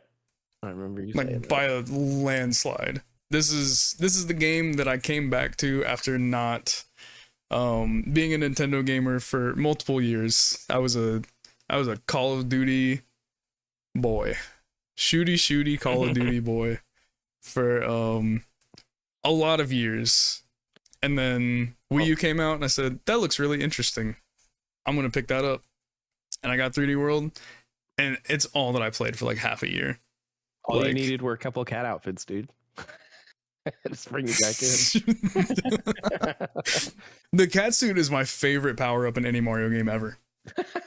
It's so good, dude. That is a hot take. It's so good. Because of what it does for speedrunning. It makes the speedrun like it's a hard speedrun, dude. Yeah. I'll send you a video after we finish up of some of like the movement tech with the cat suit. It's wild. You go so fast on that thing. Okay, actually, I'm gonna break it down real quick. I'm really bad at explaining things. It'll take 2 seconds. So with the cat suit, you jump up, you can do the cat dive. Yep. If you attack as soon as you hit the ground, you keep that momentum, and you can jump as soon as you do it. So you literally keep the momentum from the dive because you dive faster than you can run. So you basically just keep cat diving over and over and over and over and over and over and over, and you keep that speed the entire time. It like cancels your lag whenever you do the claw. It's crazy. You move so fast in this game. There's also another weird. I'll send you a video of it. There's like some really stupid like tech with ice. If you're on ice and you just spam the crouch button, like you literally have to like double finger tap it. It's like the fastest I've ever seen any character in any Mario game. You like zip just all the way to the end of the level. That's so weird. Except maybe like backwards long jumping in Mario 64. I've never thought about that game as a speedrunning one, but it makes sense with the way it's structured, I guess. Yeah, it's the only Mario game where like I could tell you where every single collectible is in every single level and every part of the map. I 100%ed it, and I didn't 100% it the cheating way. So like the 100% the game, like you have to beat the game with every character. There's 5 characters. That is bonkers, dude. I played through this game 5 times with every character because you have to do Mario, Luigi, Peach, Toad, and Rosalina, who you unlock towards the end of the game. I will say, I think it's got the hardest in-game content of any Mario game. I agree. I think that, especially the last level, I think it's the hardest level in almost any. Yeah, I mean, I think aside from, I don't know. I think Galaxy 2 Perfect Run is up there with it. See, I think I beat Galaxy 2. I don't know if I ever actually beat the last level in 3D. I think that one might have broke me. 3D World's last level. That one was so hard. That level, I think, if I said I spent 400 hours in Super Mario 3D World, I actually think that like 10 hours of it was that level. It's really hard. Which I respect. I'm glad that it exists. Yeah, for sure. But yeah, this is my Mario game. I know that it's not as good as Mario Galaxy 2. I know it's not as good as probably Mario Galaxy or Odyssey. Spoiler for Odyssey. So I'm a reasonable man. Wow. He's a gentleman, everybody. I will put Super Mario 3D World in the A tier, also because I don't feel like arguing about it. Because I do, for the record, I do think that it belongs in the S tier. For the sake of time and my sanity, I will put it in the A tier. My initial reaction was I think it's A tier. I can feel your passion, and I respect it, and thinking on the extra content in it, I do think that, like I said, I appreciate that it's probably got the hardest in-game content and all that. It would be tough to see it like on the same tier as the Galaxies and what I presume will be Odyssey, but like I agree. I agree with you wholeheartedly. I think it's like I do think that there's merit to what you said earlier though about like it is a very different 3D game. Like it is a 2D game disguised as a 3D game, and so like it's just so hard to compare because it does still feel like there are certain extra things that come with that, but there are also certain limitations. And like for me, when I'm thinking of the best of these 3D games, they can only have that full creativity, that full freedom of expression through platforming or whatever because of their openness, I guess. And it's still just a little limited in my mind by its linearity. But and that one more thing that I would like to say about this, it just has the most platforming of any of these games because it's just all platforming. Yeah.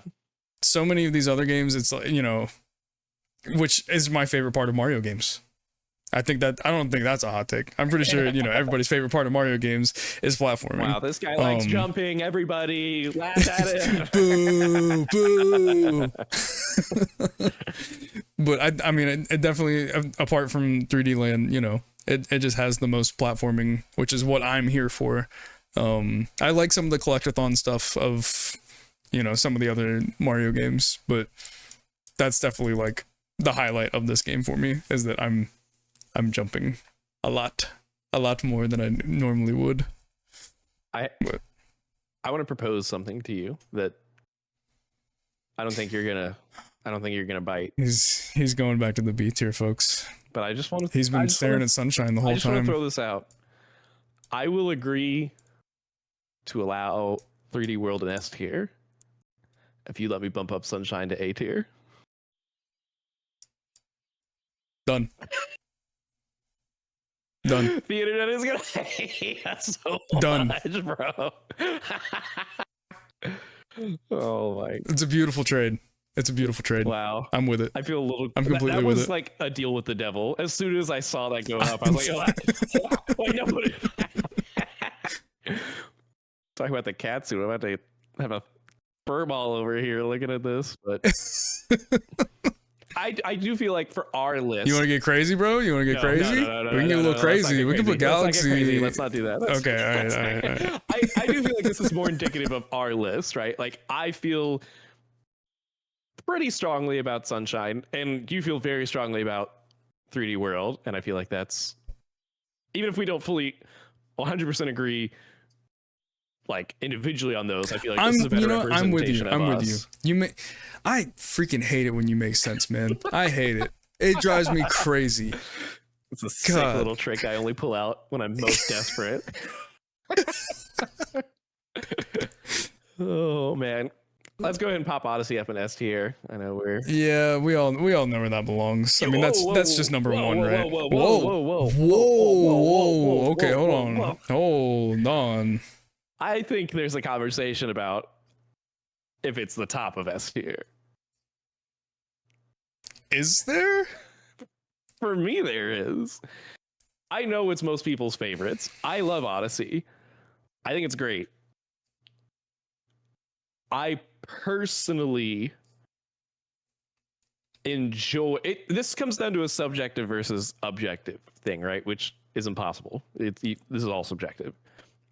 I could see an argument where it's like, with the amount of player movement that you can have in Odyssey and the depth that comes with that, and you know, the size of the worlds or whatever, that it is a better game in that sense. But I think I personally prefer the level design of Galaxy 1 and 2, where you have a very, like, this is what this area is, and it is fully realized to its best potential, and you get these, you know, cool items that apply specifically to it. You're just staring at me, and I don't. No, dude, go off. Go off. I just feel like the worlds of Galaxy and Galaxy 2 speak to me more than the worlds of Odyssey for the most part. And I like the level structure of Galaxy and Galaxy 2 more. I think I wasn't going to do this, but if you're going to make me play my trump card here, please compare the boss battles, your stupid rabbits, to my Bowser Jr. and Bowser boss fights, please. Do you think the boss fights in Galaxy 1 and 2 are good? Yeah. What? You think they're better than Odyssey? Yes. Unironically. What? Yes. Whoa, that's crazy. I actually think that's crazy. Like, games, I don't like the rabbits themselves, but I think the boss fights are better. Some of the rabbit boss fights are fun, like the one with like the big mech and stuff is fun. But you know, I think a lot of the Galaxy bosses are kind of like, I feel like they all kind of do, at least most of them, they all kind of do the same thing. I don't feel like there's a lot of like variety in like how they challenge you. Bro, you got if that makes sense. You got Gopher Boy. You got to use the level to try and hit just at the right spot. You got PD Piranha right at the beginning, who's you got to do the little ring around the rosy with. You got the big rock guy who you have to, hit the hands. You got the Bowser and Bowser Jr. fights with the, again, killer soundtracks. The environments. Those fights are good. Those fights are really good. Environments are sick. Oh yeah, the soundtrack is good on that. No, I think okay. When it comes to Mario games, boss fights are not what I think about. No, that's just one element. Yeah, it definitely is. Yeah. Here's the real rub for me personally. Like I was talking about the level design of Galaxy 1 and Galaxy 2, right? And how I feel like those are fully utilized. Like when I go into that world and I select, I want to get this star from this world, I really enjoy that from start to finish. When I'm playing a level in Mario Odyssey, I may get like 5 moons that are just kind of there that don't really feel meaningful to me because there are just so many of them. I'm not saying there aren't plenty that are really fun and meaningful to get, but to me, it's kind of like the DK Bonanza argument you were making about like you just kind of stumble upon some of these bananas and so they don't really mean anything. I feel like because of the nature of the level design of Odyssey, some of those moons are kind of just like they feel like filler to me, and I don't think there's any filler in Galaxy or Galaxy 2. I think they are perfectly designed as far as platformers go. So that's why some of the moment to moment for me for Odyssey is like, yeah, I'm kind of just doing this. There are certainly plenty. But it feels so good. It does. It feels great. so good to move Mario around, dude.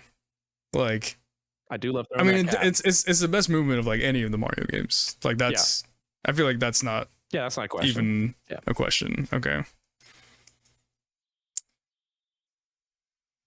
It's a tough one, dude. I tell you what, I will split the difference with you. Because I respect the Galaxy games so much that if you tell me you like the Galaxy games more than the Odyssey games, or you like the Odyssey game more than the Galaxy games, I don't think anyone's wrong. He's just vibing, man. I don't think anyone's wrong. I think they're all great and perfect. I'll split the difference with you. Okay. We'll put Odyssey between the two galaxies. I can totally vibe with that. That's totally fine. That's beautiful. Is that cool with you? That's cool with me. I do think there's an argument to be made. Like if you want to make your case for Odyssey, I'll hear it. I know I was doing a lot of talking there. I don't really have a case for Odyssey because like whenever I think about it, like whenever I was talking about 3D World and the things that I like about 3D World, there's definitely more platforming in the Galaxy games. Platforming is what I like about Mario. Those games are very platforming focused, I feel. Whereas Odyssey is, it's on the more exploration side of stuff. There is platforming, there is a lot of jumping and, doing cool stuff. And Cappy is like possibly the best addition to any Mario game ever. I think that it's the most interesting that Mario movement has ever been with Cappy. Well, you can play as a T-Rex in another Mario game. You're right. No beating that. Exactly. So I can totally vibe with Galaxy 2 and being above Odyssey. I think that's absolutely fine. I am. This has encouraged me. Like, I mean, I bought them anyway. Of course, I'm going to play them. Like, I'm going to play Galaxy 2 again soon. And I feel like playing it in a modern lens, I'm going to wait until I can do it with my Joy-Cons and treating them like Wii remotes to give it the best chance it has at recreating that magic. But I'm going to recreate it and see if it still is as impactful as it was at the time. Because I just remember thinking, like, it was in my top 5 games of all time for a long time when I was younger. Yeah. Like, I remember just thinking, like, this is just a perfect game. Like, it is so fun. But I think it probably won't feel quite as good as you remember it feeling. Yeah. Because that's the way that I felt about Odyssey or about Galaxy whenever I hopped back into it the other day. It's like the just controlling Mario, like it still feels good, but like the galaxy of it all, you know, like the gravity and all that, it didn't feel as smooth or as, you know, as easy to control Mario in that environment as I remembered it being. See, but I do love the like gravity aspect of it. I love that. I think so I think it's a really cool idea. I have no problem with that. It's mainly just like how the camera sits on Mario whenever he like goes under planets or goes around planets and stuff. It kind of it's a little weird whenever it comes to camera positioning. Yeah, I can see that. But that's totally fine with me. Beautiful. Bowser's Fury, that's a weird one. Because I guess we're just basing it off of like the extra content that was in Bowser's Fury. It's not like let me ask you a question. Okay. Okay. Do you think that Mario Sunshine is a better game than The Legend of Zelda Breath of the Wild? Yes, I do. Unironically. Okay, then please continue with whatever you were just saying.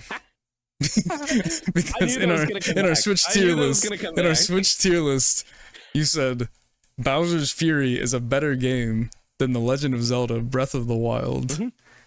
And I think that's the dumbest shit I've ever heard in my life. I don't. But please continue. I'm sorry, I didn't mean to interrupt you. The dumb part. I didn't hear.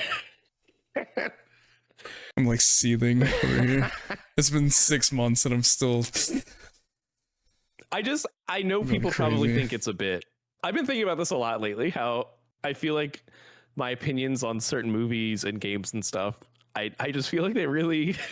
People just can't understand them to the point that like I hear people when they talk on stuff and I'm like I know you can't possibly believe what you're saying, but I need you all to believe I am being as authentic and true to myself as I can be. This is my truth.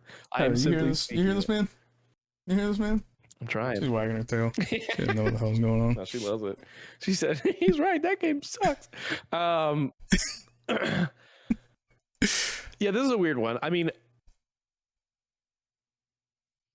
I do love Bowser's Fury for what it is. It's just like obviously a much smaller experience, so it's almost tough to compare it to something like a Mario 64 or a Sunshine. But yeah.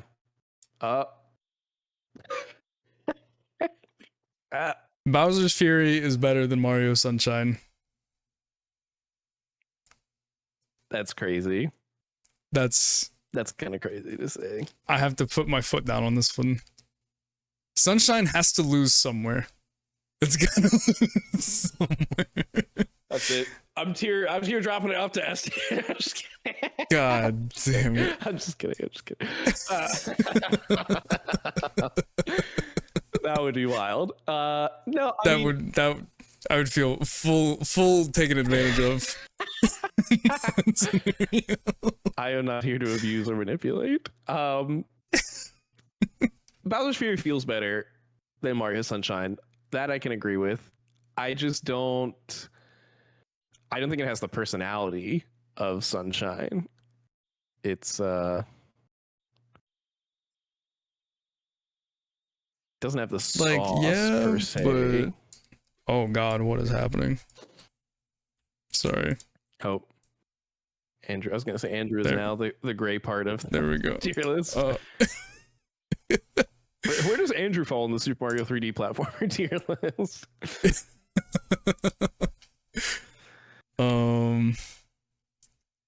I mean,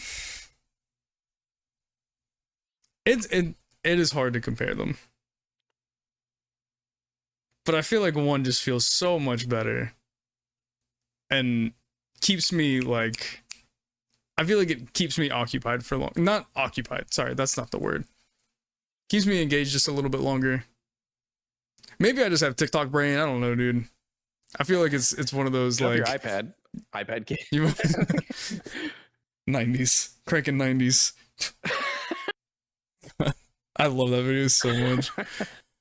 God, I love it. I don't agree, I don't think, with this, but I also realize I pushed Mario Sunshine probably as high as I can, and so I will accept it. It's kind of where I'm at. Okay, good. This pleases me. At least I got it to A. I did my due diligence here. I took it as far as I could take it.